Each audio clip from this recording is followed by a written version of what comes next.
हाँ जी, सत श्री अकाल जी सारिਆਂ ਨੂੰ। ਅੱਜ ਗਿਆਨਮ ਦੇ ਡਿਜੀਟਲ ਪਲੇਟਫਾਰਮ ਤੇ ਤੁਹਾਡਾ ਸਵਾਗਤ ਹੈ ਜੀ। ਅੱਜ ਆਪਾਂ ਪੰਜਾਬ ਜੀਕੇ ਦਾ 77ਵਾਂ ਮੌਕ ਸੋਲਵ ਕਰਾਂਗੇ ਜੀ। ਸ਼ੁਰੂ ਕਰਦੇ ਹਾਂ ਜੀ। ਪਹਿਲਾ ਕੁਐਸਚਨ ਆਇਆ ਜੀ, with respect to administration of union territories which of the following is are correct. ਮਤਲਬ ਯੂਨੀਅਨ ਟੈਰੀਟਰੀ ਜਾਂ ਕੇਂਦਰ ਸ਼ਾਸਿਤ ਪ੍ਰਦੇਸ਼ਾਂ ਲਈ ਇਹਨਾਂ ਦੇ ਵਿੱਚੋਂ ਕਿਹੜੀ ਸਟੇਟਮੈਂਟ ਸਹੀ ਹੈ। Governor of Punjab also serve as the administrator of Chandigarh. दूसरा ऑप्शन है जी, he is also chancellor of Punjab university. इन्हों के सही ऑप्शन दसनी है जी, option A, option B, C neither 1 और 2, डी ऑप्शन है जी 1 and 2 ओनली। तो इसका सही आंसर होएगा जी ऑप्शन नंबर 1। एक चीज़ याद रखियो जी, जोड़ा पंजाब का गवर्नर होगा, पहली गल की है जोड़े भी अपने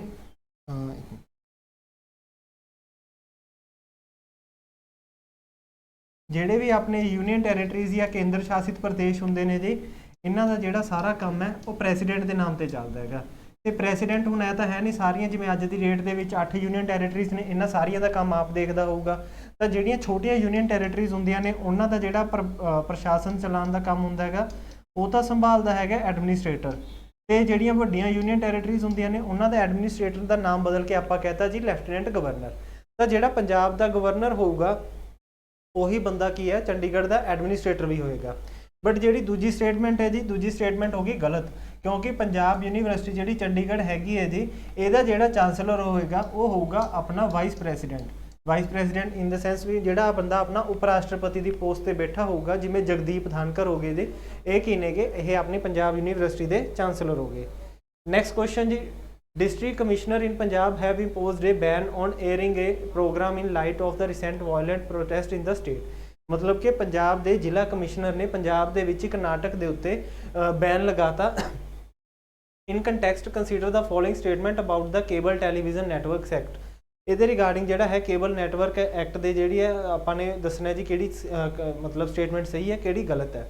The airing of television program can be banned if it promote religious disharmony। मतलब कि होया जी, अगर किसी धर्मां दे विचकार रहे डिसहारमनी मतलब हो गया कि आपसी भाईचारे की भावना को ठेस पहुँचाने की कोशिश करे, तो उस आधार पर जोड़ा है किसी भी नाटक को आप चलाने के उत्ते बैन लगा सकते हैं। दूसरा ऑप्शन आया जी, Indian broadcasting foundation self regulatory body guidelines applies only to cable television networks. तो इन्हों के दसना जी कि स्टेटमेंट सही होएगी कि स्टेटमेंट गलत होएगी। इसका सही आंसर होया जी option number 1, only 1 is correct. एक चीज़ याद रखियो जी, रेस के बेसिस ते, रिलीजन के बेसिस ते, ठीक है, कास्ट बेसिस ते अगर कोई भी नाटक किसी भी तरह की डिसहारमनी पाता या डिसहारमनी क्रिएट करता पाया जाता है तो उस बेसिस से उस नाटक में उसका प्रसारण बंद किया जा सकता है। बट ये स्टेटमेंट के विच की आ गया जी, अप्लाइज ओनली। मतलब यह जी स्टेटमेंट्स के विच अखर आते हैं ना जी, ऑल मतलब एक्सट्रीम स्टेटमेंट्स होंदियां ने जिहड़ियां ओनली वालियां हो गई या ऑल वालियां हो गई, तो इन्हां दा थोड़ा जिहा ध्यान नाल पढ़ना होंदा है।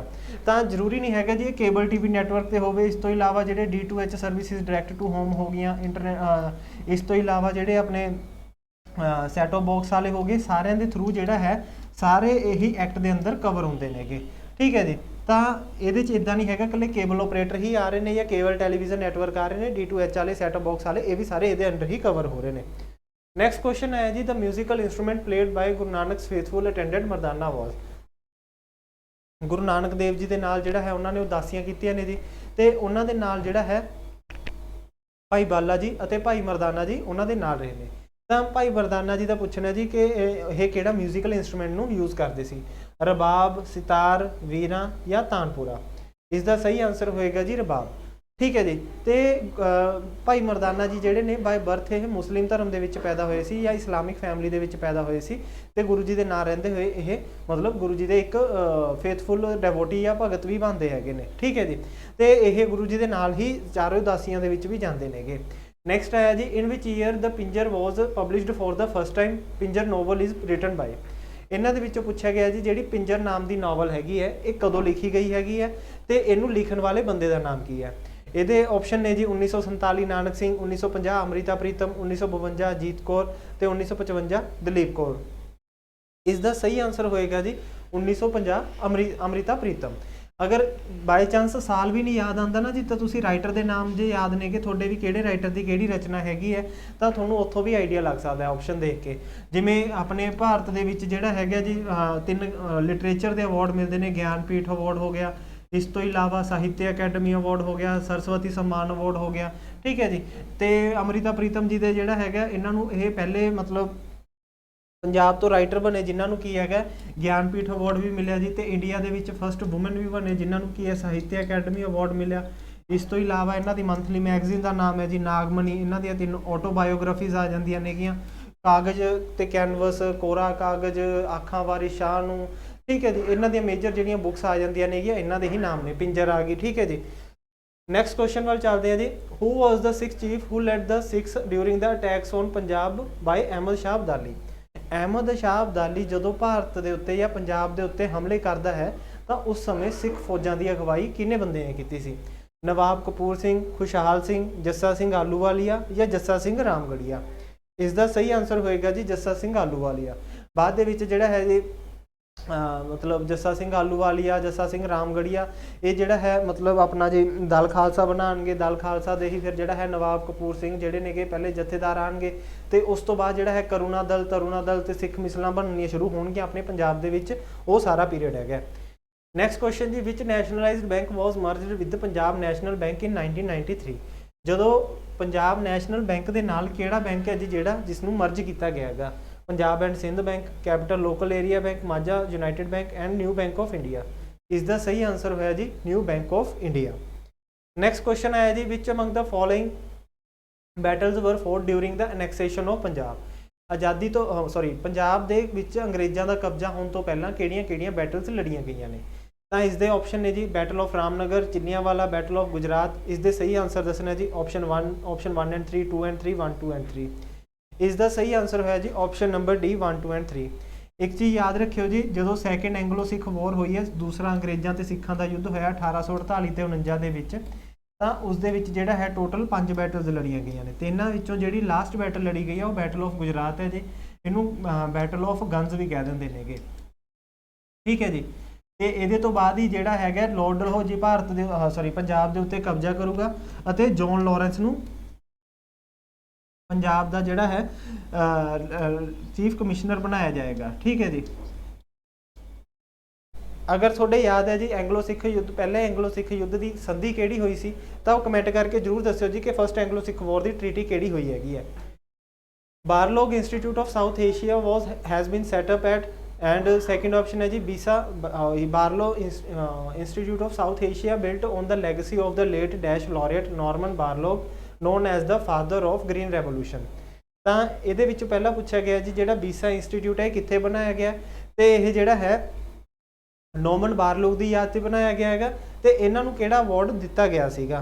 तो इसका सही आंसर होया जी ऑप्शन नंबर ए लुधियाना, तो इन्हों जोड़ा है नोबल पीस प्राइज़ दिता गया। एक चीज़ याद रखियो जी, जो पूछा जाए फादर ऑफ ग्रीन रेवोल्यूशन किहड़ा, तो होएगा नॉर्मन बारलोग। अगर ग्रीन रेवोल्यूशन के नाल एक हल्का जिहा अखर होर जोड़ दिए, father of green revolution in India किनू कहते हैं, तो यह कहा जाता है जी MS स्वामीनाथन नूं। इन्हां दी जे तुसीं थोड़ा बहुत करंट अफेयर फॉलो कर रहे हो जी, इन्हां दी हाल ही दे विच जिहड़ा है 98 साल की डैथ हुई है, महीना 1.5 महीने की ही गल हैगी, पिछले महीने की गल हैगी है, ठीक है जी।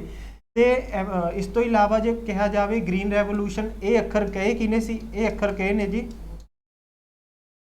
विलियम गॉड ने। इन्हां नूं वर्ल्ड फूड प्राइज़ भी दिता होया जी, ठीक है जी।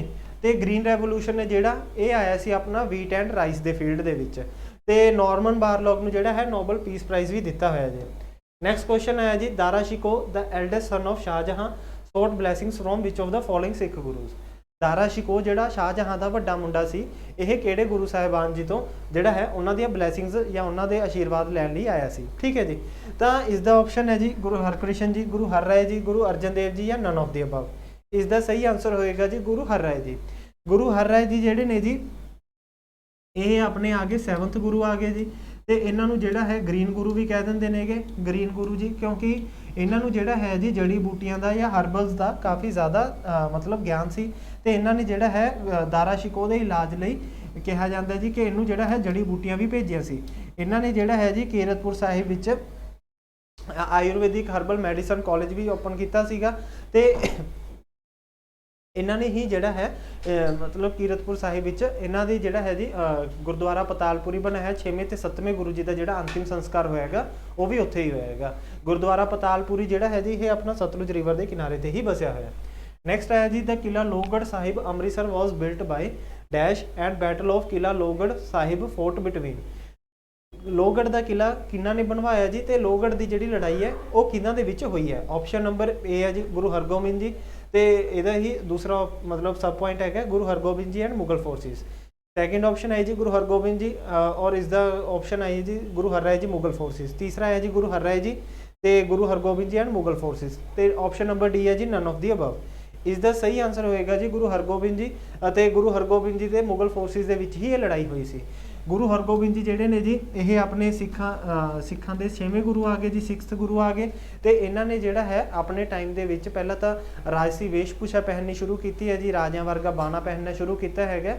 ਦੂਸਰਾ ਕੀ ਹੈ ਜੀ ਇਹਨਾਂ ਨੇ ਆਪਣੇ ਟਾਈਮ ਦੇ ਵਿੱਚ ਇੱਕ ਤਾਂ 2 ਤਲਵਾਰਾਂ ਧਾਰਨ ਕੀਤੀਆਂ ਨੇ ਜੀ, ਮੀਰੀ ਅਤੇ ਪੀਰੀ ਦੀ ਤਲਵਾਰ। ਤੇ ਇਹਨਾਂ ਨੇ ਹੀ ਜਿਹੜਾ ਹੈ ਸਿੱਖ ਆਪਣਾ ਕਹਿ ਲਓ ਜੀ ਵੀ ਮਿਲੀਟਰਾਈਜੇਸ਼ਨ ਆਫ ਆਰਮੀ ਜਾਂ ਮਤਲਬ ਸਿੱਖ ਫੋਰਸਿਸ ਨੂੰ ਤਿਆਰ ਕਰਨਾ ਸ਼ੁਰੂ ਕੀਤਾ ਹੈਗਾ। ਠੀਕ ਹੈ ਜੀ। ਨੈਕਸਟ ਕੁਐਸਚਨ ਆਇਆ ਜੀ ਪੰਜਾਬ ਲੈਂਡ ਏਲੀਏਨੇਸ਼ਨ ਐਕਟ ਵਾਸ ਪਾਸਡ ਇਨ ਵਿਚ ਈਅਰ। ਇਹ ਐਕਟ ਕਦੋਂ ਪਾਸ ਕੀਤਾ ਗਿਆ ਜੀ? ਆਪਸ਼ਨ ਨੇ ਜੀ 1900, 1905, 11, 20। ਸਹੀ ਆਨਸਰ ਹੋਇਆ ਜੀ 1900।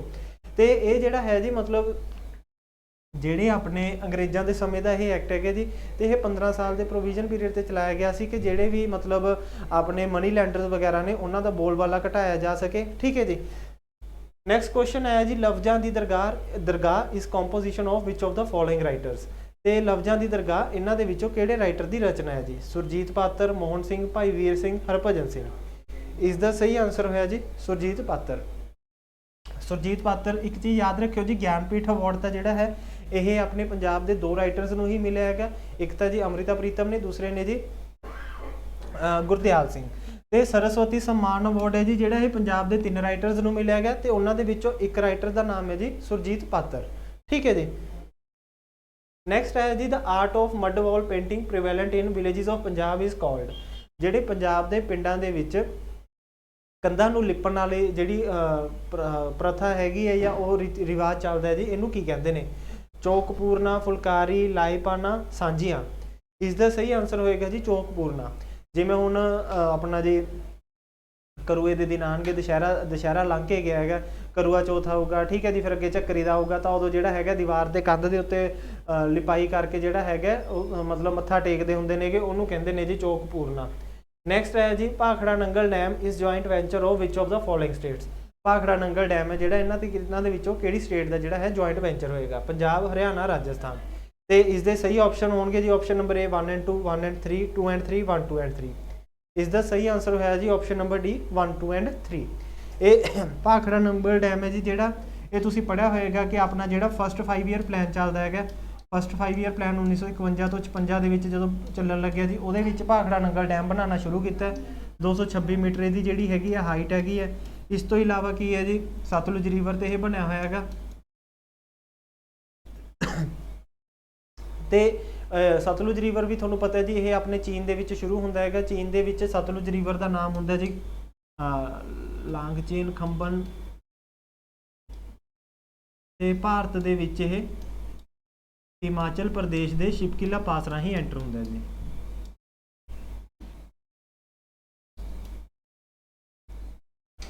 ਠੀਕ ਹੈ ਜੀ। ਨੈਕਸਟ ਹੈ ਜੀ the government of PEPSU formally started function on 20 August 1948 with the Rajpramukh who was its Rajpramukh and premier at that time. ਪਹਿਲੀ ਗੱਲ ਤਾਂ ਯਾਦ ਰੱਖਿਓ ਜੀ ਆਜ਼ਾਦੀ ਤੋਂ ਪਹਿਲਾਂ ਜਾਂ ਆਜ਼ਾਦੀ ਦੇ ਟਾਈਮ ਨਾਲ ਜਿਹੜੇ ਆਪਣੇ ਮੁੱਖ ਮੰਤਰੀ ਹੁੰਦੇ ਸੀ ਉਹਨਾਂ ਨੂੰ ਆਪਾਂ ਪ੍ਰੀਮੀਅਰ ਕਹਿੰਦੇ ਸੀਗੇ। ਤਾਂ ਪੈਪਸੂ ਦੇ ਆਪਾਂ ਨੇ ਪਹਿਲੇ ਰਾਜ ਪ੍ਰਮੁੱਖ ਤੇ ਪਹਿਲੇ ਪ੍ਰੀਮੀਅਰ ਜਾਂ ਸੀਐਮ ਦਾ ਨਾਮ ਦੱਸਣਾ। ਮਹਾਰਾਜਾ ਯਾਦਵਿੰਦਰ ਸਿੰਘ ਗਿਆਨ ਸਿੰਘ ਰਾੜੇਵਾਲਾ, ਮਹਾਰਾਜਾ ਯਾਦਵਿੰਦਰ ਸਿੰਘ ਗੋਪੀਚੰਦ ਭਾਰਗਵ, ਮਹਾਰਾਜਾ ਭੁਪਿੰਦਰ ਸਿੰਘ ਮਾਸਟਰ ਤਾਰਾ ਸਿੰਘ ਜਾਂ ਨਨ ਆਫ ਦਿਸ। ਇਸ ਦਾ ਸਹੀ ਆਨਸਰ ਹੋਇਆ ਜੀ option number A Maharaja Yadavindra Singh and Gian Singh Rarewala. ਔਰ ਇਹਨਾਂ ਦੇ ਜਿਹੜੇ ਉਪ ਰਾਜ ਪ੍ਰਮੁੱਖ ਸੀਗੇ ਜੀ, ਉਪ ਰਾਜ ਪ੍ਰਮੁੱਖ ਦਾ ਨਾਮ ਹੈਗਾ ਜਗਤਜੀਤ ਸਿੰਘ। ਜਗਤਜੀਤ ਸਿੰਘ ਨੇ ਜੀ ਇਹ ਕਪੂਰਥਲਾ ਦੀ ਰਾਇਲ ਫੈਮਿਲੀ ਤੋਂ ਆਉਂਦੇ ਸੀਗੇ। ਅਗਰ ਪੈਪਸੂ ਦੇ ਹੀ ਲਾਸਟ ਪੀਐਮ ਦਾ ਨਾਮ ਪੁੱਛਿਆ ਜਾਵੇ ਜੀ ਤਾਂ ਪ੍ਰਿਸ਼ਭਾਨ ਜਿਹੜਾ ਹੈ ਇਹਨਾਂ ਦੇ ਲਾਸਟ ਸੀਐਮ ਜਾਂ ਪ੍ਰੀਮੀਅਰ ਦਾ ਨਾਮ ਹੋਏਗਾ ਅਤੇ 7th ਅਮੈਂਡਮੈਂਟ ਐਕਟ 1956 ਦੁਆਰਾ ਜਿਹੜਾ ਹੈ ਆਪਣਾ ਪੈਪਸੂ ਨੂੰ ਪੰਜਾਬ ਦੇ ਨਾਲ ਮਰਜ ਕੀਤਾ ਗਿਆ ਹੈਗਾ। ਨੈਕਸਟ ਕੁਐਸਚਨ ਆਇਆ ਜੀ, which area of Punjab is called area of white gold. Punjab ਦੇ ਵਿੱਚ ਕਿਹੜੇ ਏਰੀਏ ਨੂੰ ਚਿੱਟੇ ਸੋਨੇ ਦੀ ਧਰਤੀ ਕਿਹਾ ਜਾਂਦਾ ਹੈ? Mansa, Malwa, Gurdaspur, Majha, Hoshiarpur, Doaba, East of Doaba and West of Majha. ਤਾਂ ਇਸ ਦਾ ਸਹੀ ਆਨਸਰ ਹੋਏਗਾ ਜੀ ਆਪਸ਼ਨ ਨੰਬਰ ਏ, ਮਾਨਸਾ। ਠੀਕ ਹੈ ਜੀ, ਮਾਨਸਾ ਨੂੰ ਸਿਟੀ ਆਫ ਵਾਈਟ ਗੋਲਡ ਵੀ ਕਹਿ ਦਿੰਦੇ ਨੇ, ਏਰੀਆ ਆਫ ਵਾਈਟ ਗੋਲਡ ਵੀ ਕਹਿ ਦਿੰਦੇ ਨੇ, ਇਹ ਸਾਰਾ ਕੁਝ। ਸੋ ਅੱਜ ਦੇ ਸੈਸ਼ਨ ਦੇ ਵਿੱਚ ਗਾਈਜ਼ ਇੰਨਾ ਹੀ, ਮਿਲਦੇ ਹਾਂ ਜੀ ਨੈਕਸਟ ਸੈਸ਼ਨ ਦੇ ਵਿੱਚ। ਜੁੜਨ ਲਈ ਬਹੁਤ ਬਹੁਤ ਧੰਨਵਾਦ ਤੁਹਾਡਾ, ਥੈਂਕ ਯੂ।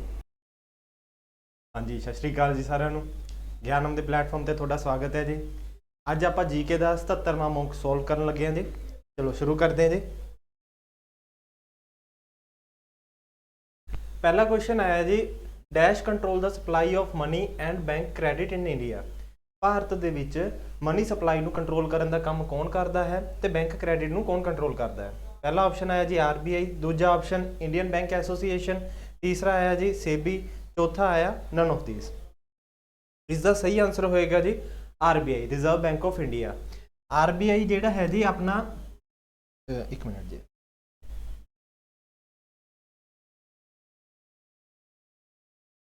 ਆਰਬੀਆਈ ਇਹ ਸਾਰੇ ਕੰਮ ਆਪਣੀ ਮੋਨੇਟਰੀ ਪਾਲਿਸੀ ਦੇ ਥਰੂ ਕਰਦੀ ਹੈਗੀ ਹੈ ਜੀ। ਮੋਨੇਟਰੀ ਪਾਲਿਸੀ ਦੇ ਵਿੱਚ ਤੁਸੀਂ ਸੁਣਿਆ ਹੋਵੇਗਾ ਸਰਕਾਰ ਆਰਬੀਆਈ ਦੇ ਦੋ ਤਰ੍ਹਾਂ ਦੇ ਟੂਲਸ ਹੁੰਦੇ ਨੇ, ਕੁਆਂਟੀਟੇਟਿਵ ਟੂਲਸ ਹੋ ਗਏ, ਕੁਆਲੀਟੇਟਿਵ ਟੂਲਸ ਹੋ ਗਏ।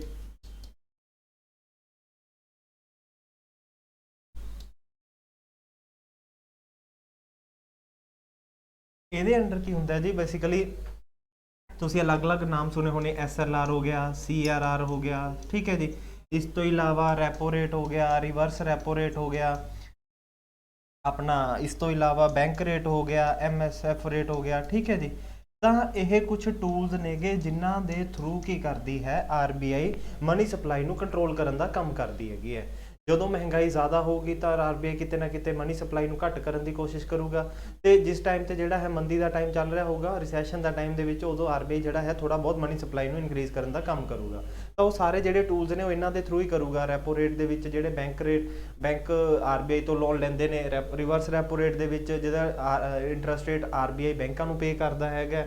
SLR ਸਟੈਚੂਟਰੀ ਲਿਕੁਇਡਿਟੀ ਰੇਸ਼ੋ ਹੋ ਗਿਆ ਜੀ, ਜਿਹਦੇ ਥਰੂ ਕੀ ਹੈਗਾ ਬੈਂਕ ਆਪਦੇ ਕੋਲੇ ਆਪਣਾ ਕੁਝ ਪੈਸਾ ਜਿਹੜਾ ਹੈਗਾ ਕੈਸ਼ ਦੀ ਫਾਰਮ 'ਚ, ਗੋਲਡ ਦੀ ਫਾਰਮ 'ਚ ਜਾਂ ਹੋਰ ਕਿਸੇ ਵੀ ਮਤਲਬ ਗਵਰਨਮੈਂਟ ਬੌਂਡਸ ਦੇ ਫਾਰਮ 'ਚ ਸਟੋਰ ਕਰਕੇ ਰੱਖਦੇ ਨੇ। CRR ਹੋ ਗਿਆ ਕੈਸ਼ ਰਿਜ਼ਰਵ ਰੇਸ਼ੋ, ਜਿਹਦੇ ਵਿੱਚ ਕੁਝ ਪੈਸਾ ਜਿਹੜਾ ਹੈ ਬੈਂਕਾਂ ਨੇ ਆਰਬੀਆਈ ਕੋਲੇ ਜਮ੍ਹਾਂ ਰੱਖਣਾ ਹੁੰਦਾ। ਤਾਂ ਇਹ ਸਾਰੇ ਕੁਝ ਟੂਲਸ ਆ ਗਏ, ਠੀਕ ਹੈ ਜੀ। ਇਹ ਸਾਰੇ ਪਾਰਟ ਬਣਦੇ ਨੇ ਮੋਨੇਟਰੀ ਪਾਲਿਸੀ ਦਾ।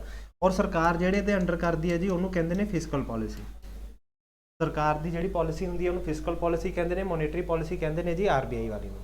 ਨੈਕਸਟ ਕੁਐਸਚਨ ਵੱਲ ਚੱਲਦੇ ਹਾਂ ਜੀ। Which one of the following is called red planet. ਇਹਨਾਂ ਦੇ ਵਿੱਚੋਂ ਕਿਹੜਾ ਪਲੈਨਟ ਹੈ ਜਿਹਨੂੰ ਲਾਲ ਗ੍ਰਹਿ ਕਿਹਾ ਜਾਂਦਾ ਜੀ? ਆਪਸ਼ਨ ਨੰਬਰ ਏ ਵੀਨਸ, ਬੀ ਮਰਕਰੀ, ਸੀ ਮਾਰਸ, ਚੌਥਾ ਜੂਪੀਟਰ। ਇਸ ਦਾ ਸਹੀ ਆਨਸਰ ਹੋਇਆ ਜੀ ਆਪਸ਼ਨ ਨੰਬਰ ਸੀ ਮਾਰਸ। ਇੱਕ ਚੀਜ਼ ਯਾਦ ਰੱਖਿਓ ਜੀ, ਮਾਰਸ ਹੈ ਜਿਹੜਾ ਇਹਦੇ ਵਿੱਚ ਆਇਰਨ ਆਕਸਾਈਡ ਦੀ ਮਾਤਰਾ ਕਾਫੀ ਜ਼ਿਆਦਾ ਹੈਗੀ ਹੈ, ਠੀਕ ਹੈ ਜੀ। ਆਇਰਨ ਆਕਸਾਈਡ ਦੀ ਮਾਤਰਾ ਕਾਫੀ ਜ਼ਿਆਦਾ ਹੋਣ ਕਰਕੇ ਜਿਹੜਾ ਹੈ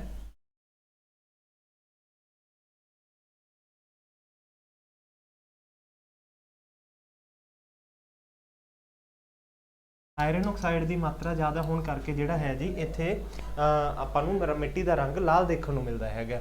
ਵੀਨਸ ਹੈ ਜੀ ਜਿਹੜਾ ਇਹ ਆਪਣੇ ਦੂਜਾ ਆ ਗਿਆ ਜੀ ਗ੍ਰਹਿ। ਇਸ ਤੋਂ ਇਲਾਵਾ ਇਹਨੂੰ ਅਰਥ ਟਵਿਨ ਵੀ ਕਹਿ ਦਿੰਦੇ ਨੇ, ਧਰਤੀ ਦਾ ਜੁੜਵਾ ਗ੍ਰਹਿ।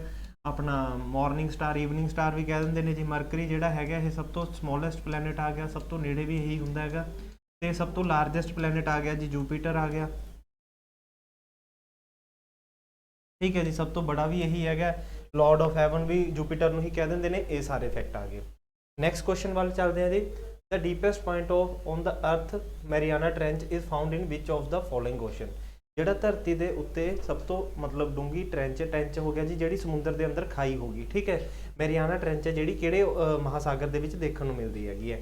Atlantic ocean, Pacific ocean, Indian ocean, Arctic ocean. ਇਸ ਦਾ ਸਹੀ ਆਨਸਰ ਹੋਏਗਾ ਜੀ option number C Pacific ocean, ਠੀਕ ਹੈ ਜੀ। ਐਟਲਾਂਟਿਕ ਓਸ਼ਨ ਦਾ ਜਿਹੜਾ ਸਭ ਤੋਂ ਡੂੰਘਾ ਪੁਆਇੰਟ ਹੈਗਾ ਇਹਨੂੰ ਕਹਿੰਦੇ ਨੇ ਜੀ ਪੁਆਇਟੋ ਰੀਕੋ ਟ੍ਰੈਂਚ ਆ ਗਈ। ਤੇ ਇੰਡੀਅਨ ਓਸ਼ਨ ਦਾ ਆ ਗਈ ਜਿਹੜੀ ਆ ਗਈ ਹੈ ਜੀ ਆਪਣੀ ਜਾਵਾ ਟ੍ਰੈਂਚ ਆ ਗਈ, ਠੀਕ ਹੈ ਜੀ। ਪੈਸੀਫਿਕ ਦੀ ਜਿਹੜਾ ਹੈ ਮੈਰੀਆਨਾ ਟ੍ਰੈਂਚ ਆ ਗਈ। ਔਰ ਆਰਕਟਿਕ ਦੀ ਜਿਹੜਾ ਹੈ ਜੀ ਇਹ ਬੇਸਿਕਲੀ ਯੂਰੇਸ਼ੀਅਨ ਬੇਸਿਨ ਵਾਲਾ ਰੀਜਨ ਵੀ ਆ ਜਾਂਦਾ ਜੀ। ਇਸ ਤੋਂ ਇਲਾਵਾ ਇਸ ਨੂੰ ਅਲੱਗ-ਅਲੱਗ ਨਾਮ ਨਾਲ ਵੀ ਬੁਲਾ ਸਕਦੇ ਹੈਗੇ ਆ। ਨੈਕਸਟ ਹੈ ਜੀ according to some Jain traditions who was son in law and first disciple of Tirthankar Mahavir. ਪਹਿਲਾਂ ਤਾਂ ਇੱਕ ਚੀਜ਼ ਇਹੀ ਯਾਦ ਰੱਖਿਓ ਜੀ, ਜੈਨਿਜ਼ਮ ਦੇ ਵਿੱਚ ਜਿਹੜਾ ਹੈ ਆਪਣੇ 24 ਟੀਚਰ ਹੋਏ ਨੇ ਤੇ 24 ਦੇ 24 ਟੀਚਰਸ ਨੂੰ ਜਿਹੜਾ ਹੈ ਤੀਰਥੰਕਰ ਕਿਹਾ ਜਾਂਦਾ ਹੈ, ਠੀਕ ਹੈ ਜੀ। ਤੇ ਮਹਾਵੀਰ ਜਿਹੜੇ ਨੇ ਇਹ 24ਵੇਂ ਨੰਬਰ ਦੇ ਹੀ ਟੀਚਰ ਸੀਗੇ। ਤਾਂ ਇਹਦੇ ਵਿੱਚ ਪੁੱਛਿਆ ਗਿਆ ਹੈਗਾ ਜੀ ਵੀ ਜੈਨ ਟ੍ਰੈਡੀਸ਼ਨ ਦੇ ਹਿਸਾਬ ਦੇ ਨਾਲ ਜਿਹੜਾ ਹੈ ਮਹਾਵੀਰ ਜੀ ਦੇ ਪਹਿਲਾ ਇਹਨਾਂ ਦਾ ਸ਼ਿਸ਼ਯ ਕੌਣ ਸੀਗਾ ਤੇ ਇਹਨਾਂ ਦਾ ਸਨ ਇਨ ਲਾਅ ਕੌਣ ਸੀ। ਆਪਸ਼ਨ ਹੈ ਜੀ ਜਮਾਲੀ, ਜਮਾਵਤ, ਜਮਾਵਲ, ਨਨ ਆਫ ਦਿਸ। ਤਾਂ ਇਸ ਦਾ ਸਹੀ ਆਨਸਰ ਹੋਏਗਾ ਜੀ ਜਮਾਲੀ। ਇਹਨਾਂ ਦੀ ਡਾਟਰ ਦਾ ਨਾਮ ਸੀਗਾ ਜੀ ਅਨੋਜਾ ਵੀ ਕਹਿ ਦਿੰਦੇ ਨੇ ਜਾਂ ਪ੍ਰਿਯਦਰਸ਼ਨਾ ਵੀ ਕਹਿ ਦਿੰਦੇ ਨੇ। ਇਹਨਾਂ ਦੇ ਹੀ ਹਸਬੈਂਡ ਸੀਗੇ ਜਮਾਲੀ। ਇਹਨਾਂ ਨੂੰ ਕਿਹਾ ਜਾਂਦਾ ਹੈਗਾ ਵੀ ਇਹ ਇਹਨਾਂ ਦੇ ਪਹਿਲੇ ਡਿਸਾਈਪਲ ਵੀ ਸੀਗੇ ਤੇ ਸਨ ਇਨ ਲਾਅ ਵੀ ਨੇਗੇ। ਨੈਕਸਟ ਕੁਐਸਚਨ ਆਇਆ ਜੀ during whose rule did Megasthenes came to India. ਕਿਹਦੇ ਰਾਜਕਾਲ ਦੇ ਸਮੇਂ ਮੈਗੈਸਥਨੀਜ਼ ਨਾਮ ਦਾ ਬੰਦਾ ਭਾਰਤ ਦੇ ਵਿੱਚ ਆਇਆ। ਪਹਿਲੀ ਆਪਸ਼ਨ ਹੈ ਜੀ ਅਸ਼ੋਕ, ਹਰਸ਼ਵਰਧਨ, ਚੰਦਰਗੁਪਤ ਮੌਰਿਆ, ਕੁਮਾਰਗੁਪਤ। ਇਸ ਦਾ ਸਹੀ ਆਨਸਰ ਹੋਏਗਾ ਜੀ ਆਪਸ਼ਨ ਨੰਬਰ ਸੀ ਚੰਦਰਗੁਪਤ ਮੌਰਿਆ। ਚੰਦਰਗੁਪਤ ਮੌਰਿਆ ਨੇ ਕੀ ਕੀਤਾ ਸੀਗਾ ਜੀ, ਜਦੋਂ ਸਿਕੰਦਰ ਭਾਰਤ ਨੂੰ ਛੱਡ ਕੇ ਗਿਆ ਤਾਂ ਸਿਕੰਦਰ ਭਾਰਤ ਨੂੰ ਛੱਡ ਕੇ ਜਾਣ ਤੋਂ ਪਹਿਲਾਂ ਆਪਦੇ ਮਿਲਟਰੀ ਕਮਾਂਡਰ ਸੈਲੂਕਸ ਨਿਕੇਟਰ ਨੂੰ ਭਾਰਤ ਦੇ ਵਿੱਚ ਛੱਡ ਗਿਆ ਸੀ, ਠੀਕ ਹੈ ਜੀ। ਤੇ ਸੈਲੂਕਸ ਨਿਕੇਟਰ ਨੂੰ ਜਦੋਂ ਚੰਦਰਗੁਪਤ ਮੌਰਿਆ ਨੇ ਹਰਾਇਆ, ਠੀਕ ਹੈ ਜੀ, ਤਾਂ ਚੰਦਰਗੁਪਤ ਮੌਰਿਆ ਦੀ ਕੋਰਟ ਦੇ ਵਿੱਚ ਆਪਦਾ ਐਂਬੈਸਡਰ ਬਣਾ ਕੇ ਸੈਲੂਕਸ ਨਿਕੇਟਰ ਨੇ ਮੈਗੈਸਥਨੀਜ਼ ਨੂੰ ਭੇਜਿਆ ਤੇ ਮੈਗੈਸਥਨੀਜ਼ ਨੇ ਭਾਰਤ ਦੇ ਵਿੱਚ ਆਉਣ ਤੇ ਜੀ ਇੱਕ ਕਿਤਾਬ ਵੀ ਲਿਖੀ ਹੈ, ਉਸ ਦਾ ਨਾਮ ਸੀ ਇੰਡੀਕਾ, ਠੀਕ ਹੈ ਜੀ। ਵੀ ਉਸ ਟਾਈਮ ਤੇ ਮੌਰਿਆਜ਼ ਦੀ ਐਡਮਿਨਿਸਟ੍ਰੇਸ਼ਨ ਕਿਵੇਂ ਚੱਲ ਰਹੀ ਸੀਗੀ, ਇਹ ਸਾਰਾ ਕੁਝ। ਨੈਕਸਟ ਕੁਐਸਚਨ ਜੀ national mathematics day is observed every year to mark the birthday of which great mathematician. ਮਤਲਬ ਜਿਹੜਾ ਆਪਣਾ ਨੈਸ਼ਨਲ ਮੈਥਮੈਟੀਸ਼ੀਅਨ ਡੇ ਹੈ ਜੀ ਇਹ ਕਿਸ ਮਤਲਬ ਬੰਦੇ ਦੀ ਯਾਦ ਦੇ ਵਿੱਚ ਮਨਾਇਆ ਜਾਂਦਾ ਹੈ। CR Rao, Srinivasan Ramanujan, ਆਰਿਆਭੱਟਾ, PC ਮਹਾਨਲੋਬਿਸ। ਇਸ ਦਾ ਸਹੀ ਆਨਸਰ ਹੈ ਜੀ ਸ਼੍ਰੀਨਿਵਾਸ ਰਾਮਾਨੁਜਨ। ਇਹਨਾਂ ਦਾ ਤੁਸੀਂ ਸੁਣਿਆ ਹੋਵੇਗਾ ਜੀ, ਇਹ ਪਰਸਨ ਨੇ ਜਿਹੜੇ ਇਹਨਾਂ ਦੇ ਨਾਮ ਤੇ ਇੱਕ ਫਿਲਮ ਵੀ ਬਣੀ ਹੋਈ ਹੈ, 32 ਸਾਲ ਦੀ ਏਜ ਦੇ ਵਿੱਚ ਹੀ ਇਹਨਾਂ ਦੀ ਡੈਥ ਹੋ ਗਈ ਸੀ। ਫਿਲਮ ਦਾ ਨਾਮ ਹੈ ਜੀ ਦ ਮੈਨ ਹੂ ਨਿਊ ਇਨਫਿਨਿਟੀ, ਠੀਕ ਹੈ ਜੀ।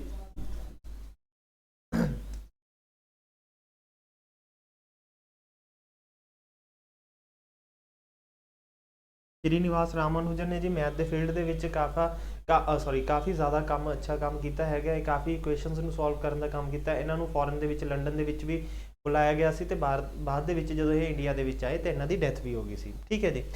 ਨੈਕਸਟ ਕੁਐਸਚਨ ਹੈ ਜੀ the doctrine of 3 jewels right faith, right action and right knowledge is crowning glory of. ਮਤਲਬ ਕੀ ਹੋਇਆ ਜੀ ਆਪਣਾ ਸਹੀ ਵਿਸ਼ਵਾਸ ਹੋਣਾ ਚਾਹੀਦਾ, ਆਪਣੇ ਐਕਸ਼ਨ ਜਾਂ ਆਪਣਾ ਕੀਤਾ ਸਹੀ ਹੋਣਾ ਚਾਹੀਦਾ ਹੈਗਾ ਤੇ ਸਹੀ ਗਿਆਨ ਹੋਣਾ ਚਾਹੀਦਾ ਹੈ। ਇਹ ਕਿਹੜੇ ਮਤਲਬ ਇਹ ਤਿੰਨ ਰਤਨ ਕਿਹੜੇ ਧਰਮ ਦੇ ਨਾਲ ਸੰਬੰਧਿਤ ਨੇਗੇ?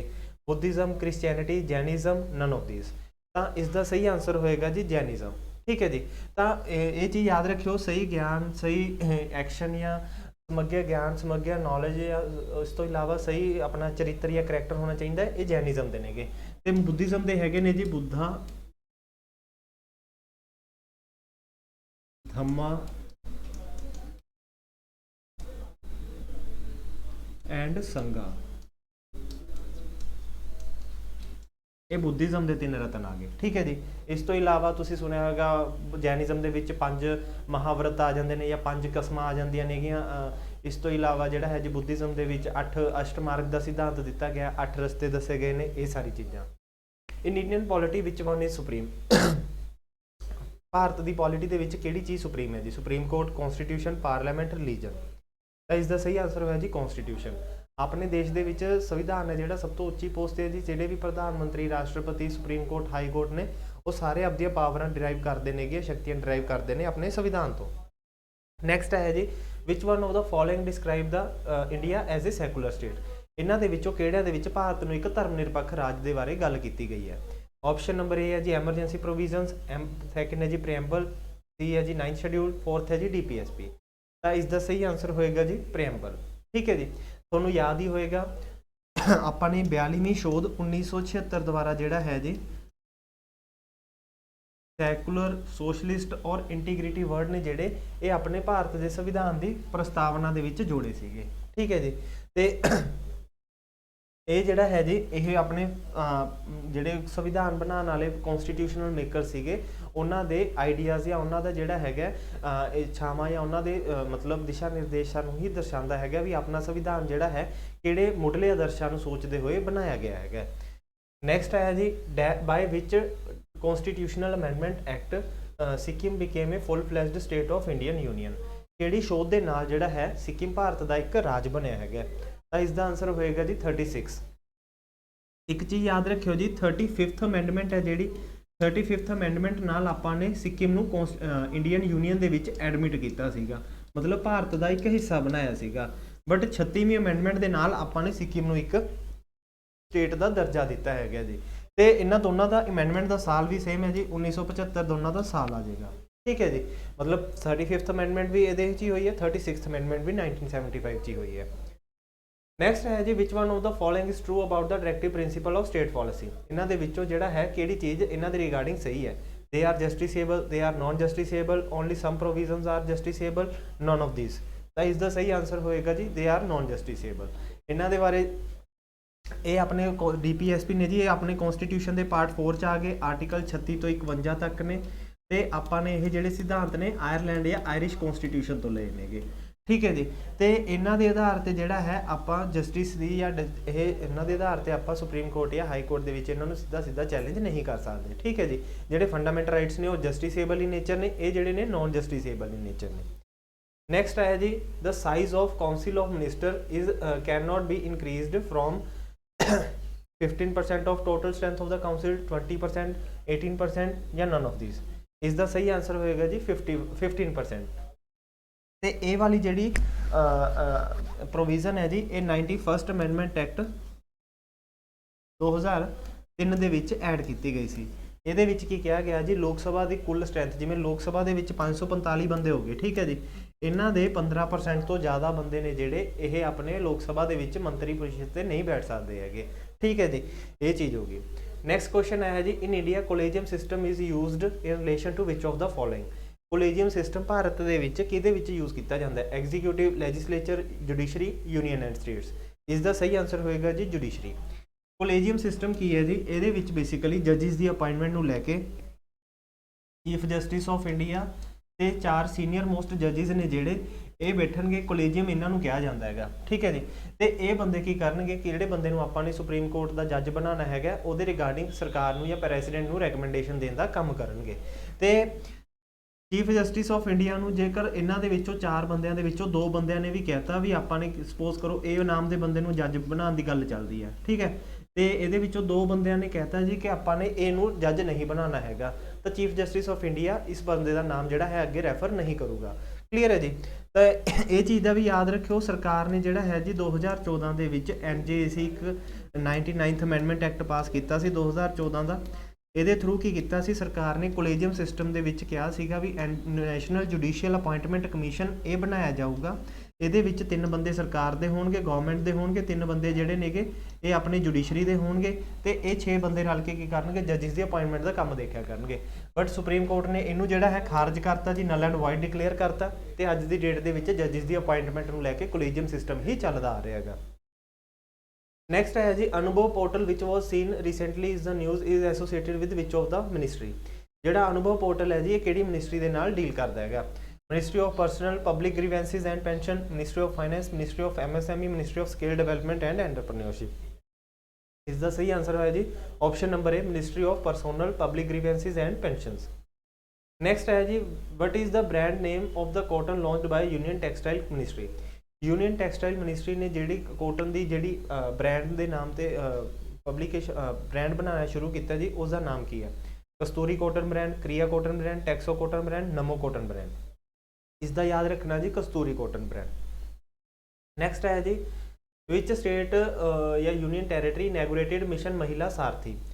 ਮਿਸ਼ਨ ਮਹਿਲਾ ਸਾਰਥੀ ਇਹਨਾਂ ਦੇ ਵਿੱਚੋਂ ਕਿਹੜੀ ਸਟੇਟ ਨੇ ਸ਼ੁਰੂ ਕੀਤਾ ਜੀ? ਬਿਹਾਰ, ਯੂਪੀ, ਕੇਰਲਾ, ਕਰਨਾਟਕ? ਇਸ ਦਾ ਸਹੀ ਆਨਸਰ ਹੋਇਆ ਜੀ ਯੂਪੀ।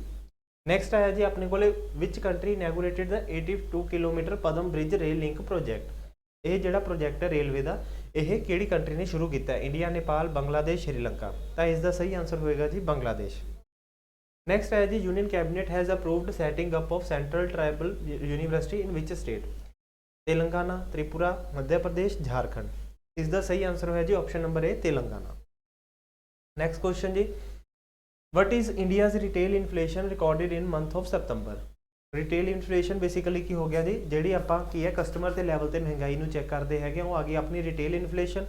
ਤੇ ਸਤੰਬਰ ਦੇ ਵਿੱਚ ਇਹਦਾ ਡਾਟਾ ਕਿੰਨਾ ਰਿਹਾ 7%, 7.02%, 6.02%, 5.02% ਹੈ, 4.02%। ਇਸ ਦਾ ਸਹੀ ਆਨਸਰ ਹੋਇਆ ਜੀ 5.02%। ਇੱਕ ਚੀਜ਼ ਯਾਦ ਰੱਖਿਓ ਜੀ, ਇੰਡੀਆ ਦਾ ਜਿਹੜਾ ਇਨਫਲੇਸ਼ਨ ਦਾ ਟਾਰਗੇਟ ਹੁੰਦਾ 4 ± 2%। ਮਤਲਬ ਕਿ ਜੀ 2 ਤੋਂ 6% ਦੇ ਵਿੱਚ ਆਪਾਂ ਨੇ ਆਪਣੇ ਇੰਡੀਆ ਦੇ ਵਿੱਚ ਮਹਿੰਗਾਈ ਨੂੰ ਕੰਟਰੋਲ ਕਰਕੇ ਰੱਖਣਾ ਹੁੰਦਾ ਹੈਗਾ, ਤੇ ਇਹ ਟਾਰਗੇਟ ਜਿਹੜਾ ਹੈ RBI ਦਾ ਹੁੰਦਾ। ਠੀਕ ਹੈ ਜੀ। ਬਾਸੂਮਤੀ ਦਾ ਓਲਡੈਸਟ ਬੰਗਾਲੀ ਡੇਲੀ ਨਿਊਜ਼ਪੇਪਰ ਵਾਜ਼ ਐਡੀਟਡ ਬਾਏ, ਜਿਹੜਾ ਬਾਸੂਮਤੀ ਨਾਮ ਦਾ ਬੰਗਾਲੀ ਅਖਬਾਰ ਹੈ ਜੀ, ਇਹ ਕਿਹੜੇ ਬੰਦੇ ਨੇ ਐਡਿਟ ਕੀਤਾ ਸੀ? ਆਨੰਦ ਮੋਹਨ ਬੋਸ, ਸੂਰਿਆ ਸੇਨ, ਵਰਿੰਦਰ ਕੁਮਾਰ ਘੋਸ਼, ਬੀਡੀ ਸਾਵਰਕਰ। ਇਸ ਦਾ ਸਹੀ ਆਨਸਰ ਹੋਏਗਾ ਜੀ ਵਰਿੰਦਰ ਕੁਮਾਰ ਘੋਸ਼। ਠੀਕ ਹੈ ਜੀ। ਨੈਕਸਟ ਆਇਆ the biographical memoir of A O. Hume was written by Shri sir William Wedderburn, Lord Dufferin, J Charles, nun of these. ਤੁਸੀਂ ਜਦੋਂ ਕਾਂਗਰਸ ਦੇ ਬਾਰੇ ਪੜ੍ਹਿਆ ਹੋਏਗਾ ਜੀ, 1885 ਦੇ ਵਿੱਚ ਜਦੋਂ ਕਾਂਗਰਸ ਬਣੀ ਹੈਗੀ ਹੈ, ਉਹਨੂੰ ਬਣਾਉਣ ਦੇ ਵਿੱਚ ਇੱਕ ਬੰਦੇ ਦਾ ਮੇਜਰ ਰੋਲ ਸੀਗਾ, ਐਲਨ ਓਕਟੇਵੀਅਨ ਹਿਊਮ ਦਾ। ਠੀਕ ਹੈ ਜੀ। ਤਾਂ ਇਹਨਾਂ ਦੀ ਬਾਇਓਗ੍ਰਾਫਿਕਲ ਮੈਮੋਇਰ ਕਿਹਨੇ ਲਿਖੀ ਹੈਗੀ ਹੈ? ਤਾਂ ਇਸ ਦਾ ਸਹੀ ਆਨਸਰ ਹੋਏਗਾ ਜੀ ਸਰ ਵਿਲੀਅਮ ਵੈਡਰਬਰਨ। ਨੈਕਸਟ ਹੈ ਜੀ, which one of the following was the first Bengali newspaper. ਇਹਨਾਂ ਦੇ ਵਿੱਚੋਂ ਕਿਹੜਾ ਅਖਬਾਰ ਹੈ ਜੀ ਜਿਹੜਾ ਆਪਣੇ ਬੰਗਾਲੀ ਦਾ ਜਾਂ ਪਹਿਲਾ ਅਖਬਾਰ ਬਣੇਗਾ? समाचार दर्पण, संवाद कौमुदी, संवाद प्रभाकर और बंगाल गैजेट। तो इसका सही आंसर होएगा जी बंगाल गैजेट।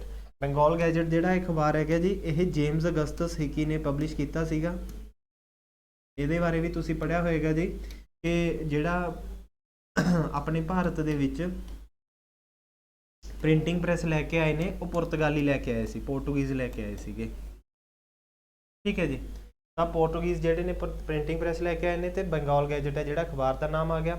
ਇਸ ਤੋਂ ਇਲਾਵਾ ਜੇ ਕਿਤਾਬ ਦਾ ਨਾਮ ਵੀ ਪੁੱਛ ਲੈਣ ਵੀ ਪਹਿਲੀ ਪ੍ਰਿੰਟਿੰਗ ਪ੍ਰੈਸ ਰਾਹੀਂ ਕਿਤਾਬ ਕਿਹੜੀ ਛਾਪੀ ਗਈ ਆ, ਉਹਦਾ ਨਾਮ ਹੈ ਜੀ ਜੈਸੂਟਸ ਆਫ ਗੋਆ।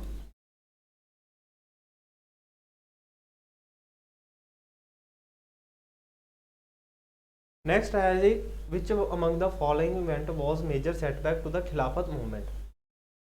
ਖਿਲਾਫਤ ਮੂਵਮੈਂਟ ਹੋਣ ਦਾ major setback on the reason क्या? announcement of concession to Muslim by the British government, pact signed between Indian National Congress and Muslim League, revolution in Turkey, violence in चोरी चोरा।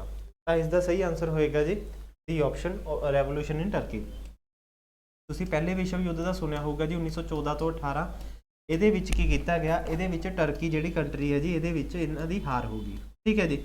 ਤੇ turkey ਦੇ ਵਿੱਚ ਜਿਹੜਾ ਇਹਨਾਂ ਦਾ ਰਾਜਾ ਸੀ, ਉਹਨੂੰ ਕਹਿੰਦੇ ਨੇ ਜੀ ਕੈਲੀਫੇਟ ਜਾਂ ਖਲੀਫਾ। ਠੀਕ ਹੈ ਜੀ। ਤੇ ਅੰਗਰੇਜ਼ਾਂ ਨੇ ਜਦੋਂ ਟਰਕੀ ਨੂੰ ਹਰਾਤਾ ਤਾਂ ਖਲੀਫਾ ਦੀ ਪੋਸਟ ਹੈ ਜਿਹੜੀ, ਇਹਨੂੰ ਅਬੋਲਿਸ਼ ਕਰਤਾ ਸੀ। ਤੇ ਖਲੀਫਾ ਜਿਹੜਾ ਹੈਗਾ ਜੀ, ਇਹ ਮੁਸਲਿਮ ਧਰਮ ਦੇ ਜਿਹੜੇ ਆਗੂ ਆ ਜਾਂਦੇ ਨੇ ਜਾਂ ਲੀਡਰਾਂ ਦੇ ਵਿੱਚ, ਇਹਨਾਂ ਦੀ ਕਾਫੀ ਜ਼ਿਆਦਾ ਰਿਸਪੈਕਟ ਸੀ। ਤਾਂ ਜਿਹਦੇ ਅਗੇਂਸਟ ਦੇ ਵਿੱਚ ਭਾਰਤ ਦੇ ਜਿਹੜੇ ਮੁਸਲਮਾਨ ਹੁੰਦੇ ਨੇ ਜੀ, ਉਹ ਇਹਨਾਂ ਦੇ ਖਿਲਾਫ ਕੀ ਕਰਦੇ ਨੇ? ਇਸ ਚੀਜ਼ ਦੇ ਰਿਐਕਸ਼ਨ ਦੇ ਪ੍ਰਤੀ ਉਹ ਭਾਰਤ ਦੇ ਵਿੱਚ ਖਿਲਾਫਤ ਮੂਵਮੈਂਟ ਚਲਾਉਂਦੇ ਨੇ। ਠੀਕ ਹੈ ਜੀ। ਇੱਕ ਚੀਜ਼ ਯਾਦ ਰੱਖਿਓ ਜੀ, ਖਿਲਾਫਤ ਮੂਵਮੈਂਟ ਅਤੇ ਮਹਾਤਮਾ ਗਾਂਧੀ ਨੇ ਜਿਹੜਾ ਪਹਿਲਾ ਅੰਦੋਲਨ ਚਲਾਇਆ ਸੀ, ਉਹ ਹੈਗਾ ਸੀ ਜੀ ਨੌਨ ਕੋਆਪਰੇਸ਼ਨ ਮੂਵਮੈਂਟ। ਠੀਕ ਹੈ ਜੀ। ਤਾਂ ਨੌਨ ਕੋਆਪਰੇਸ਼ਨ ਮੂਵਮੈਂਟ ਔਰ ਖਿਲਾਫਤ ਮੂਵਮੈਂਟ ਇੱਕੋ ਟਾਈਮ ਤੇ ਸਾਈਮਲਟੇਨੀਅਸਲੀ ਚੱਲ ਰਹੀ ਸੀ। ਤੇ ਇਹ ਵੀ ਕੁਐਸਚਨ ਆ ਜਾਂਦਾ ਹੈ ਕਿ ਖਿਲਾਫਤ ਮੂਵਮੈਂਟ ਦਾ ਮਹਾਤਮਾ ਗਾਂਧੀ ਨੇ ਸਮਰਥਨ ਕੀਤਾ ਸੀ ਜਾਂ ਇਹਦੇ ਵਿਰੋਧ 'ਚ ਸੀਗੇ? ਤਾਂ ਇਸ ਚੀਜ਼ ਦਾ ਜਿਹੜਾ ਹੈ ਜੀ, ਮਹਾਤਮਾ ਗਾਂਧੀ ਇਹਦੇ ਫੇਵਰ ਦੇ ਵਿੱਚ ਹੀ ਸੀਗੇ। ਠੀਕ ਹੈ ਜੀ। ਨੈਕਸਟ ਹੈ ਜੀ, who among the following was not the founding father of All India Muslim League. ਇਹਨਾਂ ਦੇ ਵਿੱਚੋਂ ਕਿਹੜਾ ਬੰਦਾ ਜਿਹੜਾ ਆਲ ਇੰਡੀਆ ਮੁਸਲਿਮ ਲੀਗ ਦਾ ਫਾਊਂਡਰ ਨਹੀਂ ਹੈਗਾ? ਤਾਂ ਨਵਾਬ ਮੋਹਸਿਨ ਉਲ ਮੁਲਕ, ਨਵਾਬ ਅਬੁਲ ਕਲਾਮ ਆਜ਼ਾਦ, ਅਗਾ ਖਾਨ, ਨਵਾਬ ਸਲੀਮੁੱਲਾ। ਤਾਂ ਇਸ ਦਾ ਸਹੀ ਆਨਸਰ ਹੋਏਗਾ ਜੀ ਆਪਸ਼ਨ ਨੰਬਰ ਬੀ, ਮੌਲਾਨਾ ਅਬੁਲ ਕਲਾਮ ਆਜ਼ਾਦ। ਇਹ ਤਿੰਨ ਬੰਦੇ ਨੇ ਜੀ ਜਿਹੜੇ ਮੁਸਲਿਮ ਲੀਗ ਦੇ ਫਾਊਂਡਿੰਗ ਮੈਂਬਰ ਬਣਦੇ ਨੇਗੇ। ਤੇ ਇਹਦਾ ਜਿਹੜਾ ਹੈ ਜੀ ਹੈੱਡਕੁਆਟਰ ਲਖਨਊ ਦੇ ਵਿੱਚ ਬਣਾਇਆ ਜਾਂਦਾ ਹੈਗਾ। ਮੁਸਲਿਮ ਲੀਗ ਆਪਣੀ 1906 ਦੇ ਵਿੱਚ ਬਣਦੀ ਹੈਗੀ, ਜਦੋਂ 1905 ਦੇ ਵਿੱਚ ਪਾਰਟੀਸ਼ਨ ਆਫ ਬੰਗਾਲ ਹੁੰਦੀ ਹੈ, 1906 ਦੇ ਵਿੱਚ ਜਾ ਕੇ ਆਪਣੀ ਮੁਸਲਿਮ ਲੀਗ ਬਣਦੀ ਹੈਗੀ ਹੈ ਇਹ ਚੀਜ਼। ਨੈਕਸਟ ਹੈ ਜੀ, which one of the following institute of CSIR is located in Dhanbad. CSIR council CSIR ਜੋ ਹੈ ਜੀ, ਇਹਦਾ ਆਪਣਾ ਜਿਹੜਾ ਹੈ ਪਹਿਲਾ ਸੈਂਟਰ ਕਿੱਥੇ ਬਣਿਆ ਹੈ? Centre for cellular and molecular biology, central fuel research institute, national aerospace laboratories, Indian institute of petroleum. ਇਸ ਦਾ ਸਹੀ ਆਨਸਰ ਹੈ ਜੀ option number B, central fuel research institute. ਠੀਕ ਹੈ ਜੀ। ਸੋ ਅੱਜ ਦੇ ਸੈਸ਼ਨ ਦੇ ਵਿੱਚ ਗਾਈਜ਼ ਇੰਨਾ ਹੀ। ਮਿਲਦੇ ਆ ਜੀ ਨੈਕਸਟ ਸੈਸ਼ਨ ਦੇ ਵਿੱਚ। ਠੀਕ है जी, थैंक यू। हेलो स्टूडेंट, कैसे हैं आप लोग? उम्मीद करते हैं बहुत अच्छे होंगे। तो जैसे कि आपको मालूम है कि हर हफ्ते आपके लिए एक मॉक लाया जाता है, तो मैं आशीष आज आपका फिर से स्वागत करता हूं। चलिए स्टार्ट करते हैं। इस मॉक में आपके पास क्या क्या है। एक एक करके हम लोग यहाँ पे सारी की सारी चीज़ों को सीखेंगे और यहाँ पे सारे के सारे आंसर जो है करेंगे। तो सबसे पहले हम लोग देखते हैं first question, the first electronic computer in the world was, कि सबसे पहला इलेक्ट्रॉनिक कंप्यूटर जो था वो आपके पास कौन सा था। तो उसका जो आंसर बनता है दैट इज ENIAC। ENIAC जो है electronic numerical integrated and computer, आपके पास यहाँ पे इसका बिल्कुल सही नाम है। और यूनिवेक का फुल फॉर्म कई बार आपसे पूछ लिया जाता है, यूनिवर्सल ऑटोमेटिक कंप्यूटर। आपके पास एडवेक का फुल फॉर्म पूछ लिया जाता है, electronic discrete variable automatic computer आपसे पूछ लिया जाता है, पर इसका आंसर बनेगा ENIAC। तो याद रखेंगे पहला इलेक्ट्रॉनिक कंप्यूटर जो था वो था ENIAC। ठीक है जी। नेक्स्ट क्वेश्चन देखते हैं, अगला क्वेश्चन है thesaurus tool in MS word is used for. Thesaurus word का मतलब होता है सिनोनिमस और एंटोनियम्स। सिनोनिमस और एंटोनियम्स आप लोग यहाँ पे फाइंड आउट करते हैं, तो वो किस में है। तो देखो थिसॉरस में मैंने पहले ही बता दिया कि सिनोनिमस और एंटोनियम्स, तो आपके पास आंसर क्या आएगा, सी ऑप्शन। ठीक है जी। नेक्स्ट क्वेश्चन की बात करता हूँ, statistical calculation and preparation of tables and graph can be done by using.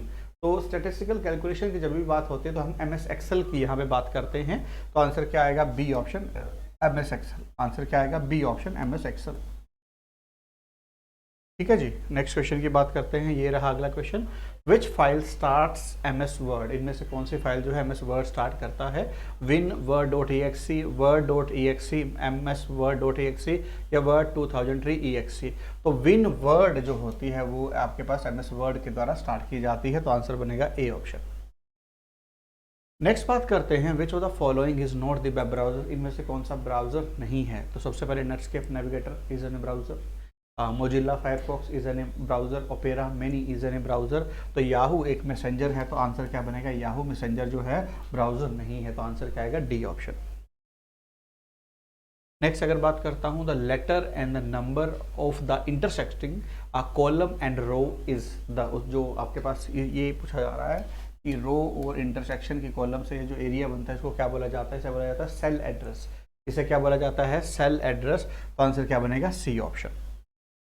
ठीक है जी। नेक्स्ट बात करते हैं, to change return work already done. जो भी काम आप लोगों ने ऑलरेडी कर लिया है उसमें ऊपर द्वारा से चेंजेस करने के प्रोसेस को आप लोग क्या बोलते हैं, फाइल, एडिट, कट या फिर क्लोज। तो जो ऑलरेडी काम है उसमें थोड़े बहुत चेंजेस अगर करते हैं तो आप उसको क्या बोलते हैं, एडिट बोलते हैं। तो क्या करना होता है, एडिट आप लोग करते हैं, तो बी ऑप्शन इसका राइट आंसर बनेगा।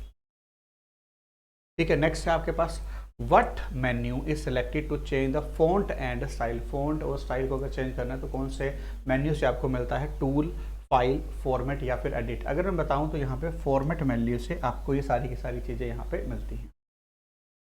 ठीक है जी। नेक्स्ट अगर बात करते हैं, which type of file is created by word processing program. Word process जो होता है, वर्ड प्रोसेसिंग की अगर बात यहाँ पे करते हैं, database, storage, worksheet and document. अगर मैं यहाँ पे बात करता हूँ तो डॉक्यूमेंट फाइल, ठीक है ना। वर्ड प्रोसेसिंग का मतलब क्या होता है, MS वर्ड। MS वर्ड, तो वर्ड में क्या मिलता है, डॉक्यूमेंट आप लोगों को यहाँ पे मिलते हैं। ठीक है। तो होपफुली यहाँ तक आपको अच्छे से क्लियर हुआ होगा। जुड़ने के लिए बहुत बहुत धन्यवाद, थैंक यू। हेलो स्टूडेंट, कैसे हैं आप लोग, उम्मीद करते हैं बहुत अच्छे होंगे। तो जैसे कि आपको मालूम है कि हर रोज़ आपके लिए कुछ ना कुछ नया लाया जाता है, तो मैं आशीष आज आपका फिर से स्वागत करता हूं मॉक 77 में। चलिए बेटा स्टार्ट करते हैं मॉक 77 में, और एक एक करके हम लोग यहाँ पे सारी की सारी चीज़ों को सीखेंगे कि क्या क्या रहेगा। ये रहा सबसे पहला फर्स्ट क्वेश्चन। फर्स्ट क्वेश्चन की अगर बात करता हूँ तो in the certain code language teacher, ACHER, teacher का कोड क्या लिखा है, VGCEJGT। ठीक है ना, ये कोड आपके पास यहाँ पे लिखा हुआ है। अब यहाँ पे बताना है 20, 22, 5, 7, 1, 3, 3, 5, 8, 10, 5, 7, 18 और 20। सभी के बीच में आपके पास कितने कितने ऐड हुए हैं, 2 ऐड हुए हैं। तो आपको चिल्ड्रन का कोड निकालना है, तो CHILDREN है ना।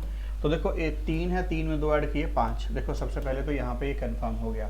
यहाँ पे 14 था, 2 ऐड किए 16 हो गया, P हो गया, ये भी कंफर्म हो गया। 8 था, 8 में 2 ऐड किए 10, ठीक है। 9 था, 11, 11 पे K, L था 12, 12 पे 14, 14 का N। तो यहाँ तक तो सारे के सारे सेम चल रहे हैं। 4 था, 2 ऐड किए 6, 6 का आएगा F, ये ऑप्शन कट गया, ठीक है ना। अगला था 18, 18 पे 2 ऐड किए तो टी, टी तो ये भी कट गया। अगला था 5, 5 में 2 ऐड किए 7, 7 पे आएगा जी, ये भी कट गया। आंसर क्या आएगा? D option. आंसर क्या आएगा? D option, none of these, इनमें से कोई भी नहीं। ठीक है जी। नेक्स्ट क्वेश्चन की मैं बात करता हूँ। अगला क्वेश्चन देखते हैं। If the alphabet written in reverse order, ठीक है, alphabet in reverse order, every alternating alphabet starting with Y is dropped, which letter will be exactly in the middle of the remaining letter between the alphabet। अब सबसे पहले आपके पास क्या बोला है कि सबसे पहले अल्फाबेट को रिवर्स लिखना है। अगर अल्फाबेट को रिवर्स लिखना है तो 26 आएगा, तो 26 के बाद आएगा 25, तो मतलब आपके पास इवन नंबर डिलीट कर दिए हैं। Every alternate letter starting from Y, 25 delete हो गया, 26 बच गया। 26, 24, 22, 20, आपके पास 18, आपके पास 16, आपके पास 14, आपके पास 12, आपके पास 10, आपके पास 8, आपके पास 8 के बाद अगर बात करता हूँ 6, 6 के बाद 4, 4 के बाद 2। अब आपके पास मिडल लेटर यहाँ पे निकालना है, तो देखो 13 बचे हैं। 1, 2, 3, 4, 5, 6, 7, 8, 9, 10, 11, 12, 13, 13 हैं। 6 एक तरफ छोड़ दो, 6 एक तरफ छोड़ दो, आपके पास 1, 2, 3, 4, 5, 6, 1, 2, 3, 4, 5, 6, एन। आपके पास मिडिल लेटर यही बनेगा, तो आंसर क्या आएगा? B option, N.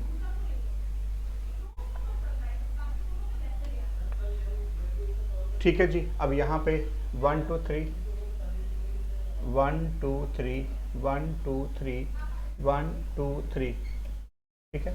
अब अगर मैं बात करता हूँ तो आपके पास ए,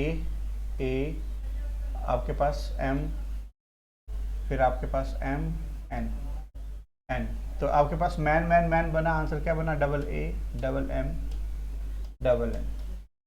ठीक है, तो double A, double M, double N, answer क्या बनेगा? C option. आंसर क्या बनेगा? C option. नेक्स्ट क्वेश्चन की बात करते हैं। सीरीज का है, तो यहाँ से कम हम लोग चेक कर रहे हैं कि मिसिंग नंबर निकालना है। तो अगर यहाँ से कम होते हुए जाएंगे तो आप लोगों को एक बात समझ में आ रही है कि डिक्रीजिंग ऑर्डर में है, तो इन दोनों के बीच में जो आपके पास डिफरेंस है वो कितने का है?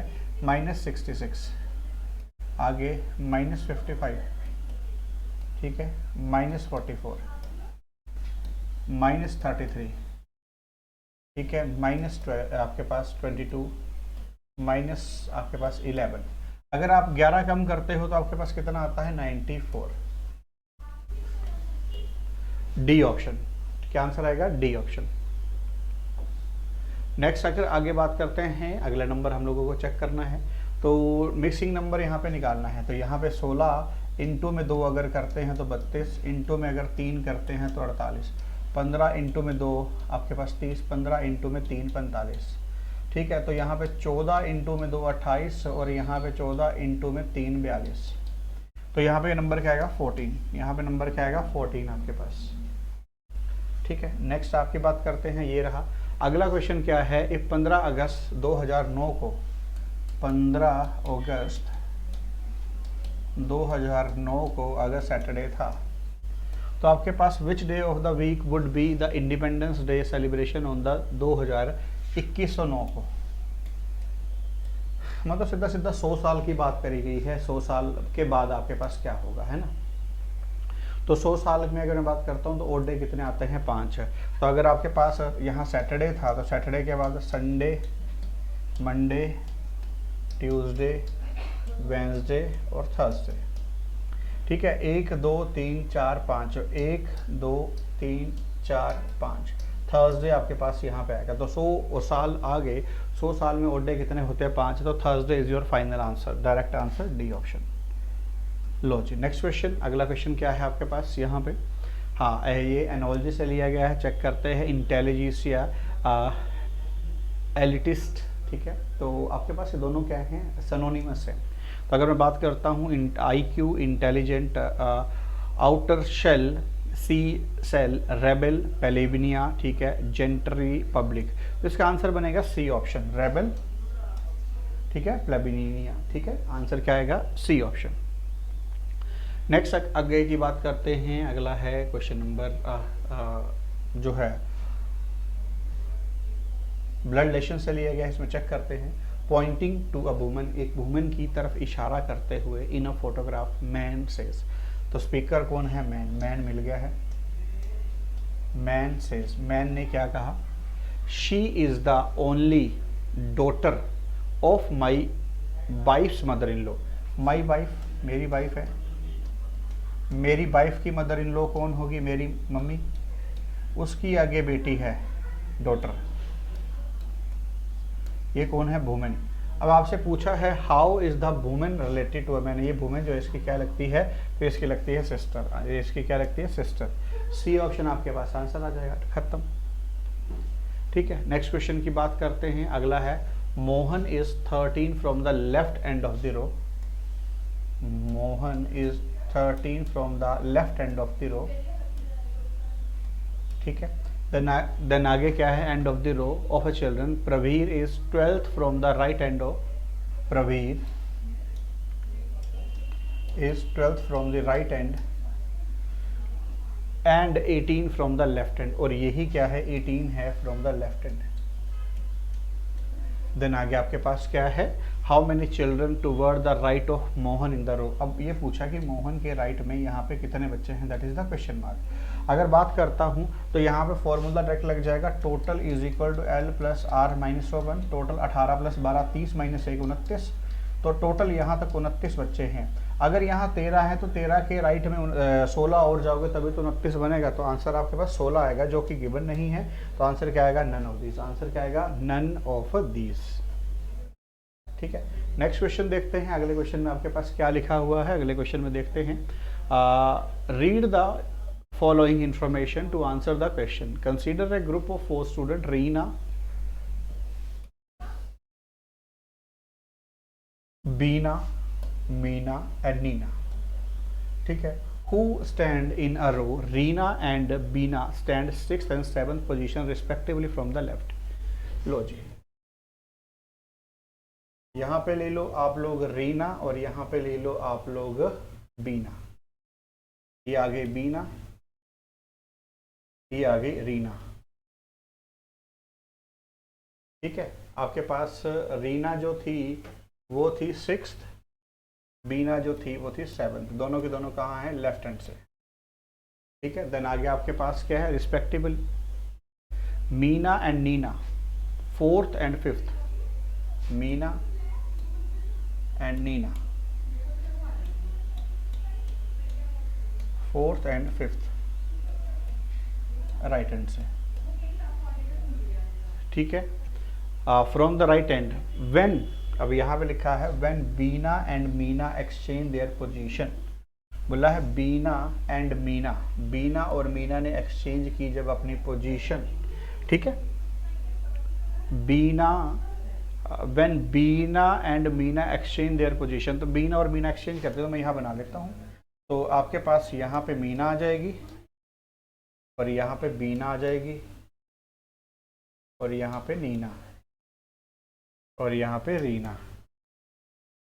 ठीक है, देन आगे क्या था? Beena is 15 from the left hand, और बीना जो थी 15 फ्रॉम द लेफ्ट हैंड। ठीक है, तो अगर मैं बात करता हूँ, बीना ने अपनी पोजीशन यहाँ पे जाके चली गई है, और जो कि लेफ्ट हैंड से कितनी गिवन थी? 15 गिवन थी, और जो कि राइट हैंड से पहले कितनी थी? 4। ठीक है जी, अब आपसे पूछा गया था after exchange the position of Beena and Meena, Beena और मीना। ठीक है, Meena's position from the right end. अब पूछा है कि मीना की position from the right end. अब मीना की पोजीशन, हाँ, मीना की पोजीशन जो है राइट हैंड से आपसे पूछी है। तो अगर मैं बात करता हूँ इस चीज़ को, जरा आप लोग समझेंगे तो देखो, जब 7 थे, 7 से आपके पास 15 पे गई, यहाँ पहले कितनी थी? 7, 7 से 15 पे गई, कितनी आपके पास करे थे? 8 पार करे थे। तो यहाँ से लेके इसने इस वैल्यू ने जाने के लिए 8 पार करे थे, तो ये भी 8 ही पार करेगी, तो मतलब आपके पास 12। तो ये इस तरफ आके 12 पोजीशन पे हो जाएगी, तो आंसर क्या आएगा? C option. आंसर क्या आएगा? सी ऑप्शन आपके पास यहाँ पे बनेगा। ठीक है, नेक्स्ट देखते हैं, which number is in all the geometrical figure. इनमें से एक ऐसा कौन सा नंबर है जो कि सारी की सारी जियोमेट्रिकल फिगर में प्रेजेंट है? तो वो एक नंबर है, दैट इज 4। 4 जो है सारे के सारे जियोमेट्रिकल फिगर में प्रेजेंट है, that is B option. Done है जी। चलिए नेक्स्ट क्वेश्चन की अगर बात करते हैं, तो आगे उसने आपके पास मैथमेटिकल इक्वेशन दी हुई है, सॉल्व करेंगे। यहाँ पे प्लस का मीनिंग है माइनस, तो इसे सॉल्व करना पड़ेगा। 4 माइनस 3, यहाँ पे माइनस का मीनिंग है मल्टीप्लाई, और मल्टीप्लाई का मीनिंग है डिवाइड, और डिवाइड का मीनिंग है प्लस। ठीक है, इंटू का मीनिंग है डिवाइड, डिवाइड का मतलब 5, 5 प्लस का मीनिंग है -2, माइनस का मीनिंग है मल्टीप्लाई 3, मल्टीप्लाई का मीनिंग है डिवाइड 1, और डिवाइड का मीनिंग है +4।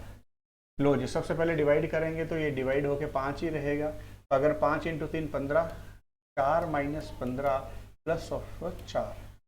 ठीक है, डिवाइडेड बाय, अब यहाँ पे करोगे डिवाइड 3 ही रहेगा, 6, 5 - 6 +4। ठीक है जी, अब यहाँ पे चेक कर लो। तो सबसे पहले 4 + 4 8, और यहाँ पे कितना आ गया माइनस के साथ, और डिवाइडेड बाय आपके पास यहाँ पे 4 + 5 9, 9 में से गए 6, तो यहाँ पे आएगा 3। ठीक है, तो -7/3 इज द राइट आंसर, जो कि ए ऑप्शन में आपके पास क्या किया गया है, गिवन किया गया है। जो कि ए ऑप्शन में क्या किया गया है, गिवन किया गया है। ठीक है, तो होपफुली यहाँ तक सारे के सारे क्वेश्चन आपको अच्छे से क्लियर हुए होंगे। जुड़ने के लिए बहुत बहुत धन्यवाद। Thank you guys. हेलो दोस्तों, स्वागत है आप सबका ज्ञानम के ऑनलाइन लर्निंग प्लेटफॉर्म पर। और आज के सेशन में हम डिस्कस करने वाले हैं आपके वीकली मॉक टेस्ट का क्वांट के पार्ट का सॉल्यूशन। मॉक नंबर है आपका 77। चलिए स्टार्ट करते हैं फर्स्ट क्वेश्चन के साथ।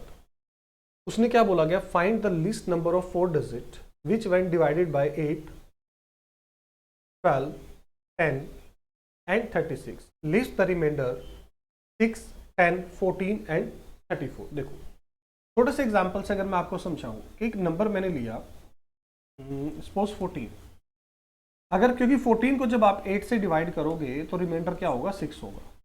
अब मेरे पास दो चीजें हैं कि या तो मैं 14 - 6 कर लूं, ये नंबर क्या होगा 8, अब ये 8 से एग्जैक्ट डिवाइड हो जाएगा, या फिर जो इन दोनों के बीच का डिफरेंस है मैं 14 में ऐड कर दूं तो ये नंबर दोनों ही केस में क्या होगा, 8 से डिवाइड होगा। तो जो डिफरेंस है वो आप ऐड कर दो, +2 कर देते हैं। सभी नंबर में क्या कर देते हैं, +2, क्योंकि देखो सभी नंबर के बीच का डिफरेंस आपको हमेशा क्या मिलेगा, सिमिलर ही मिलेगा। अगर +2 करते तो ये नंबर बनेगा 1010, ये नंबर बन जाएगा 1012, 1154, और ये हो जाएगा 1008। मतलब ये 4 वो नंबर हैं जो आपके इनसे पूरे डिवाइड होंगे, किससे, 8, 12, 16 और 36। अब देखो, अब मुझे इसमें एक नंबर नजर आया 36। अब कोई भी नंबर 36 से कब डिवाइड होता है, अगर किसी भी नंबर के डिजिट का सम 9 से डिवाइड होगा तो हम कह सकते हैं कि वो नंबर 36 से तो डिवाइड हो जाएगा। फिर जो नंबर 9 से डिवाइड होगा वो 36 से भी डिवाइड हो जाएगा। देखो इसका डिजिटल सम नहीं हो रहा, ये 2, 3, 4 ये नहीं होगा, 5 + 4 9 + 1 10 + 11 ये भी नहीं होगा। तो एक ही ऑप्शन बचा, 8 + 1 9, ये आपका आंसर होगा, क्योंकि 9 आपका डिवाइड हो जाएगा 36, सॉरी 9 से डिवाइड होगा तो 36 से तो डिवाइड होगा ही होगा। उसके बाद क्या कह रहे हैं नेक्स्ट क्वेश्चन में कि ए और बी मिलकर किसी वर्क को 12 डेज में करते हैं, बी + सी 15 डेज में करते हैं, और सी + ए 20 डेज में करते हैं। अगर इनका एलसीएम ले, इनका एलसीएम कितना होगा, 60 होगा। इनका एलसीएम कितना होगा, 60। ए + बी की एफिशिएंसी क्या होगी, 5, बी + सी की एफिशिएंसी क्या होगी, 4, सी + ए की एफिशिएंसी क्या होगी, 3। देखो अगर मैं इनको ऐड करता हूं तो टोटल एफिशिएंसी आ रही है 12, और इस 12 के एफिशिएंसी में सभी ने डबल वर्क किया है, ए ने भी, बी ने भी और सी ने भी। अगर 2 कॉमन ले तो आपका आ जाएगा ए + बी + सी कितना हो जाएगा, 12 / 2 6 हो जाएगा। उसके बाद पूछा है ए अलोन, ए अकेला कितने टाइम में करेगा। देखो अगर ए का करना है तो मतलब हमें बी और सी के एफिशिएंसी को यहाँ से हटाना पड़ेगा। बी और सी की एफिशिएंसी कितनी है, 4, तो बताओ ए की एफिशिएंसी कितनी हो जाएगी, 2 हो जाएगी। तो 60 / 2, तो अकेला ए इस वर्क को कितने डेज में करेगा, 30 डेज में कंप्लीट करेगा। चलिए नेक्स्ट क्वेश्चन। नेक्स्ट क्वेश्चन में क्या कह रहे हैं, a train 120 metre long is running at a speed of 54 km/h. The time taken by train to cross a tunnel. देखो अगर कोई भी ट्रेन किसी टनल को क्रॉस करती है तो कितना डिस्टेंस ट्रेवल होगा, ट्रेन की लेंथ प्लस टनल की लेंथ। डिस्टेंस किसके इक्वल होता है, स्पीड इनटू टाइम। स्पीड कितने, 54 km/h। इसको करते हैं 5/18 से मल्टीप्लाई इनटू टाइम, ये इसको 3 पे डिवाइड, तो टाइम कितना आ गया 250, ठीक है, डिवाइड बाय 15, 5 से डिवाइड करें 3/50 और 50/3 करेंगे तो मतलब 16 2/3, ऑप्शन बी इस क्वेश्चन का आपका राइट आंसर हो। चलिए नेक्स्ट क्या कह रहा है, there would be 10% loss if rice is sold at 5.40 rupees, मतलब क्या कह रहे हैं, देखो 5 रुपए अगर 40 पैसे में सेल करोगे तो 10% का लॉस हुआ है, मतलब ये वैल्यू कितनी है आपकी 90 होगी, फिर ये वैल्यू कितनी होगी 90। At what price per kg should it be sold to earn profit of 20%, तो 120 की वैल्यू निकालना चाह रहे हैं, इसको डिवाइड करेंगे, पॉइंट को रिमूव करो तो डिवाइड बाय 100 आएगा, ये इसको पूरा पूरा 6 पे डिवाइड करेगा, ठीक है, तो 720, ठीक है, क्योंकि 90% की वैल्यू है, 120% की वैल्यू अपने को कैलकुलेट करनी है, तो 7.2, तो वैसे भी देखो इस क्वेश्चन को अगर डायरेक्ट भी करोगे तो आपको साफ साफ नजर आ रहा है, ठीक है, कि ये अगर CP6 होगा तभी तो 60 पैसे का लॉस होगा, और 20% प्रॉफिट मतलब 1 रुपया 20 पैसे का प्रॉफिट। नंबर बहुत आसान थे, बिना कैलकुलेशन भी कर सकते थे। क्या कह रहा है, if I purchased 11 books for 10 rupee and sold all the books at the rate of 10 books for 11 rupees, the profit %। जब भी ऐसा क्वेश्चन हो, quantity price, 11 books for 10 rupee and 10 books for 11 रुपी, इस ऑर्डर में लिख लो। जब भी ऐसा क्वेश्चन हो तो इस ऑर्डर में लिख लो, तो जो सेंटर की 2 टर्म्स है इनका जो प्रोडक्ट होगा वो आपका CP होगा, और इन दोनों का जो प्रोडक्ट होगा वो आपका SP होगा। मतलब 100 रुपीज के आर्टिकल को अगर आप 121 में सेल कर रहे हो तो आपको प्रॉफिट हो रहा है कितने का, 21% का प्रॉफिट हो रहा है, ऑप्शन सी इसका राइट आंसर। चलते हैं नेक्स्ट क्वेश्चन पे, ठीक है। नेक्स्ट क्वेश्चन में क्या कह रहा है देखो, उसके बाद 3 pipes A, B and C can separately fill a tank from empty to fill it 30, 20 and 10 minute. A कितना टाइम ले रहा है 30 मिनट, B कितना टाइम ले रहा है 20 मिनट, और C कितना टाइम ले रहा है 10 मिनट। अगर मैं एलसीएम लूंगा तो एलसीएम कितना होगा 60 होगा, इसकी एफिशिएंसी 2, इसकी एफिशिएंसी 3 और इसकी एफिशिएंसी कितनी हो गई 6 हो गई। When the tank is empty, all the 3 pipes are open. A, B, C discharge chemical solution P, Q and R respectively. What is the proportion of the solution R in the liquid after the 3 minute? देखो total अगर हम बात करें, total कितना fill किया गया है 11, मतलब टोटल अगर हम बात करें 11 फिल होगा 1 मिनट में, तो 3 मिनट में इन्होंने कितना फिल किया था 33 फिल किया था। टोटल कितना फिल किया 33, और C ने कितना फिल किया होगा 3 into 6 हो जाएगा, सॉरी 3 into 8 नहीं, 3 into 6, 3 into 6, 3 से 3 तो ये कैंसिल, 3 से डिवाइड करेंगे 2 और 11, ठीक है, तो 2/11 पार्ट उसने फिल किया था। What is the proportion of solution R? R किसने फिल, A ने P किया है, इसने Q और इसने C ने R किया है। अगर टोटल 11 into 3 33 फिल किया गया है, और 18 सॉरी ये 6/11 आ जाएगा ना, क्योंकि हमने 333 से कैंसिल कर दिया था। एक सेकेंड, ये थोड़ा सा हमने लिखने की वजह से कंफ्यूजन हो गई, क्योंकि टोटल हमारे पास ये फिल हुआ था 3 into 11 और C ने कितना किया था 3 into 6, तो 3 से 3 कैंसिल, 6/11 आ जाएगा। तो वो हमने 33 की वजह से कंफ्यूजन हो गई थी वहां पर, ठीक है। चलिए 25% of A number is more than 18% of 650/19। क्या कह रहा है देखो, एक नंबर है x, उसका जो 25% है वो 19 ज्यादा है किससे, 18% ऑफ 650। इस क्वेश्चन में और कुछ नहीं है, सिंपल आपकी कैलकुलेशन चेक करना चाहता है कि आपकी कैलकुलेशन कितनी ज्यादा अच्छी है। सॉल्व करेंगे, देखो 0 से 0 कैंसिल, 5 से डिवाइड करेंगे 2 और 5 से डिवाइड करेंगे 13 पे करेंगे, 2 से डिवाइड करेंगे 9, 13 into 9 कितना होता है 117। तो अब क्या कर रहे हैं देखो, 25% ऑफ x कितना है 117 प्लस 19। अगर मैं इसको ऐड करता हूं तो ये कितना बन जाएगा 136 बन जाएगा। कितना बन जाएगा 136। x का 25% 36 है, तो वो नंबर कितना होगा 136 इंटू 4 हो जाएगा। तो ये कितना हो जाएगा, ये मल्टीप्लाई करेंगे तो 544 आपका आंसर, ऑप्शन सी आपका राइट आंसर आ। चलिए नेक्स्ट क्वेश्चन। नेक्स्ट क्वेश्चन में क्या करें, the price of cooking oil has increase by 25%, the percentage of reduction that family should effect in the use of cooking oil so as not to increase expenditure. देखो 25% का price increase हुआ है 1/4, तो पहले price अगर 4 था तो अब कितना हो जाएगा, 5 हो जाएगा। देखो प्राइस और क्वांटिटी दोनों एक दूसरे के हमेशा इनवर्सली प्रोपोर्शनल होंगे। तो पहले अगर क्वांटिटी 5 थी तो अब 4 हो गई है, तो 1 का डिक्रीज होगा 5 के ऊपर, 1/5 मतलब 20%। ऑप्शन बी इस क्वेश्चन का आपका राइट आंसर होगा। ठीक है, चलिए नेक्स्ट क्वेश्चन पे चलते हैं। The diagonal of A square is 4√2 centimetre. एक स्क्वायर है उसका डायगोनल कितना है, 4√2। देखो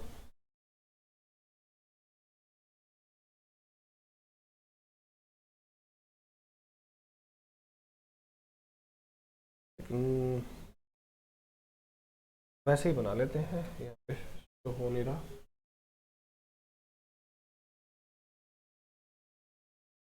ये एक स्क्वायर है ABCD। अब देखो इस AC इसका क्या है, डायगोनल। अगर इसकी साइड A है तो इसका डायगोनल क्या होता है, √2A। तो अब यहां से उसने क्या बोला है कि डायगोनल कितना है, 4√2। तो ये किसके इक्वल होगा, √2 इंटू साइड के इक्वल होगा। √2 से √2 कैंसिल करेंगे तो जो स्क्वायर है उसकी साइड कितनी है, 4 है। उसकी साइड कितनी है, 4 है। The diagonal of another square whose area is double that of first. देखो इसका एरिया कितना हो जाएगा, 4 का स्क्वायर 16। अब कह रहा है कि एक और स्क्वायर है जिसका एरिया कितना है, इससे डबल है, मतलब उसका एरिया कितना है, 32। तो उसकी जो साइड है वो कितना हो जाएगी, 32 का अंडर रूट। इसको आप क्या लिख सकते हो, इसको हम लिख सकते हैं 16 इंटू 2।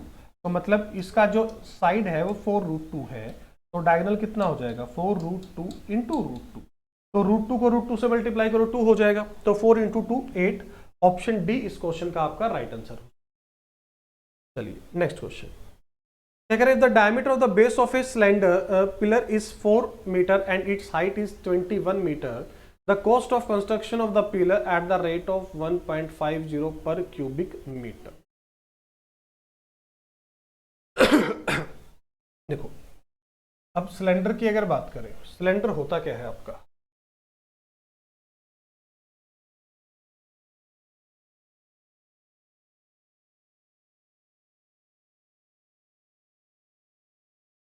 कुछ इस शेप में आपका हमारा सिलेंडर है। ठीक है, अब देखो अगर यहां से अगर हम बात करें तो सबसे पहले तो देखो सिलेंडर के बारे में क्या क्या पूछा जा सकता है। सिलेंडर का वॉल्यूम आपसे पूछा जा सकता है। ठीक है, उसका कर्व्ड सरफेस एरिया आपसे पूछा जा सकता है, टोटल सरफेस एरिया आपसे पूछा जा सकता है, और ये सारे फॉर्मूले आप लोगों को याद भी हों। ठीक है, क्योंकि जब तक ये फॉर्मूले सारे याद नहीं होंगे तब तक क्वेश्चन कैसे ही सोल्व होंगे। अब देखो सबसे पहले तो मैं फॉर्मूले ही बता दूं आपको। इसका जो वॉल्यूम होता है, सिलेंडर का वॉल्यूम क्या होता है आपका, πr² है। फिर उसके बाद क्या होता है, curved surface area. Curved surface area क्या होता है, 2πrh। टोटल सरफेस एरिया कितना होता है, 2πrh प्लस 2πr²। देखो वॉल्यूम क्या होता है कि कोई भी जो सिलेंडर है उसकी टोटल कैपेसिटी कितनी है। ठीक है, उसकी टोटल कैपेसिटी कितनी है। उसके बाद अगर हम बात करें कर्व्ड सरफेस एरिया क्या होता है, जो इसकी टोटल बाउंड्री है, मतलब जो बाहर का जो इसकी बाउंड्री है उसको हम क्या बोलते हैं, कर्व्ड सरफेस एरिया बोलते हैं। टोटल सरफेस एरिया क्या होता है, जब ये दो जो ऊपर आपको सर्कल भी नजर आ रहे हैं, जब इन दोनों सर्कल को भी कंसिडर करते हैं, ठीक है, तब हम इसको वो क्या हो गया, इसका curved surface total surface area हो गया। ठीक है, बेस और जो साइड का है। कर्व्ड सरफेस एरिया और टोटल सरफेस एरिया में डिफरेंस क्या होता है, टोटल सरफेस एरिया जो कर्व्ड सरफेस एरिया वो है सिर्फ बाउंड्री का। फॉर एग्जांपल जिस रूम में आप अभी बैठे हो वो एक क्यूबॉइड का एग्जांपल है, 3D का एग्जांपल है, जो उसकी चारों दीवारों का एरिया होगा वो कर्व्ड सरफेस एरिया। जब आप छत और फ्लोर का फर्श का एरिया भी काउंट करोगे तो वो टोटल सरफेस एरिया होगा। ये डिफरेंस होता है दोनों में। ठीक है, तो यहाँ उसका कंस्ट्रक्शन करने के लिए वॉल्यूम का हम यूज करेंगे। ठीक है, और वो सिलेंडर का वॉल्यूम क्या होता है, पाई आर स्क्वायर एच। तो पाई कितना है 22/7 और ये कितना दे रखा, डायमीटर दे रखा था 4, तो रेडियस कितना हो जाएगा 2 × 2 और 21, इसको डिवाइड करेंगे 3 पे कर देगा। 3 × 2 6, 6 × 2 12, तो 22 × 12 ये वॉल्यूम हो गया। अब उसका जो पैसा लगा था वो कितना लगा था, 1 रुपया 50 पैसे के हिसाब से लगा था, तो बस इसको 1 रुपया 50 पैसे से मल्टीप्लाई कर दो, डिवाइड बाय 100। इसको सिंपल में हम लिख सकते थे 3/2, 2 से डिवाइड करेंगे तो इसको 6 पे कर देगा, या 2 से डिवाइड करो इसको 11 पे करते हैं।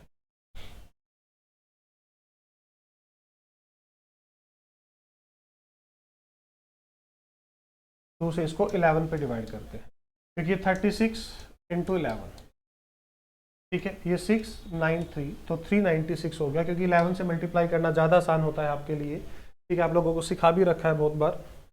चलो नेक्स्ट क्वेश्चन क्या कह रहा है, students in 3 classes are in the ratio 2:3:5, if 20 students are increase in each class the ratio tends to 4:5:7। देखो 2 से 4 हो गया, 3 से 5 हो गया, 5 से 7, मतलब 2 यूनिट इंक्रीज हो रहा है। 2 की वैल्यू कितनी है 20, तो 1 की वैल्यू कितनी हो जाएगी 10।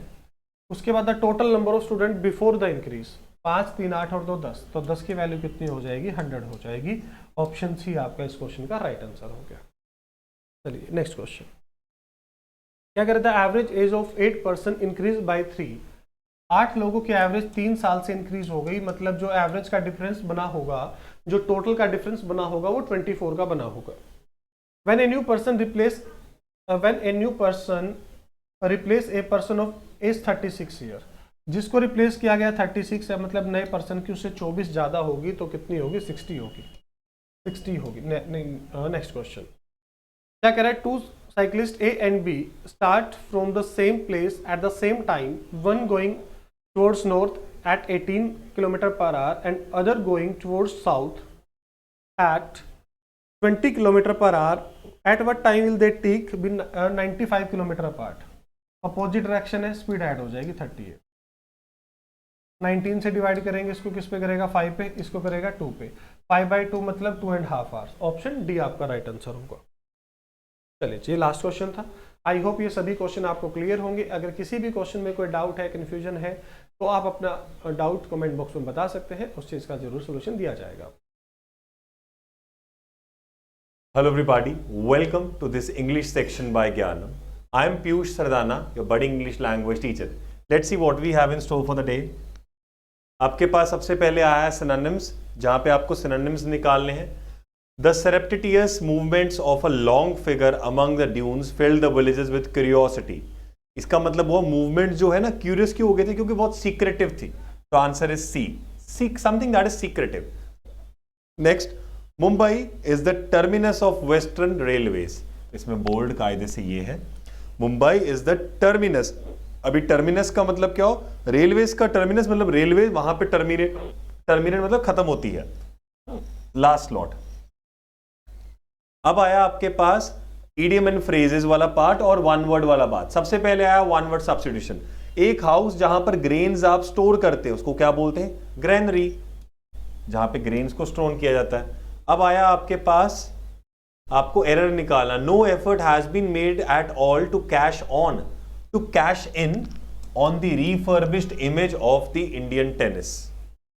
एरर आया बी में।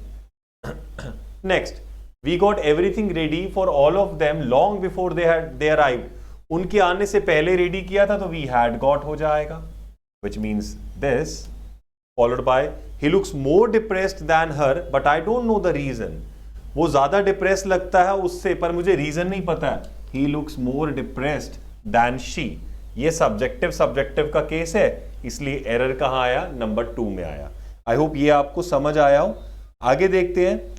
अब है ये sentence improvement. Who does not grasp the recently formed. Grasp नहीं आएगा यहां पर, बेटर वर्जन क्या होगा, हु डज नॉट नो, किसको नहीं पता है। When we came out of cinema, it was falling with rain. Obviously not, it was pouring. ये आया आपके पास सेंटेंस फॉर्म करने का पार्ट। अब इसको ध्यान से देखते हैं। Call down to ask what had happened the stairs and she leaned over. तो ये सबसे पहले क्या आएगा, she leaned over, S से। कहां पे, stairs. She leaned over the stairs and called down to ask what had happened. SRPQ, which means option C. अगला आया, heroines considered the early generations now seem hopelessly out of touch. अब देखो heroines considered attractive by the early generation. PSQR. I repeat, heroines से start हुआ, जो consider की गई थी अट्रैक्टिव पहली वाली जनरेशंस के द्वारा, अब वो क्या लगती हैं, अब वो आउट ऑफ टच रखती हैं. तो ये स्टार्ट हुआ हीरोइंस कंसिडर्ड क्या की गई थी, अट्रैक्टिव. तो अट्रैक्टिव से आपने आगे बढ़े तो आपको पता लगा अट्रैक्टिव के बाद बाय आया, बाय तो आया सेगमेंट जिनके द्वारा, तो किसके द्वारा की गई थी, अर्ली जनरेशंस के द्वारा. तो आपका आंसर क्या हो जाएगा, PSQR. Idiom. When he tells stories about himself, he is inclined to draw the long bow. Draw the long bow का मतलब क्या हुआ, खींचने की आदत है, exaggerate. In the armed forces, it is considered a great privilege to die in harness. Die in harness का मतलब क्या हुआ, dial while still working. काम करते करते. There we go with this. I hope you enjoyed.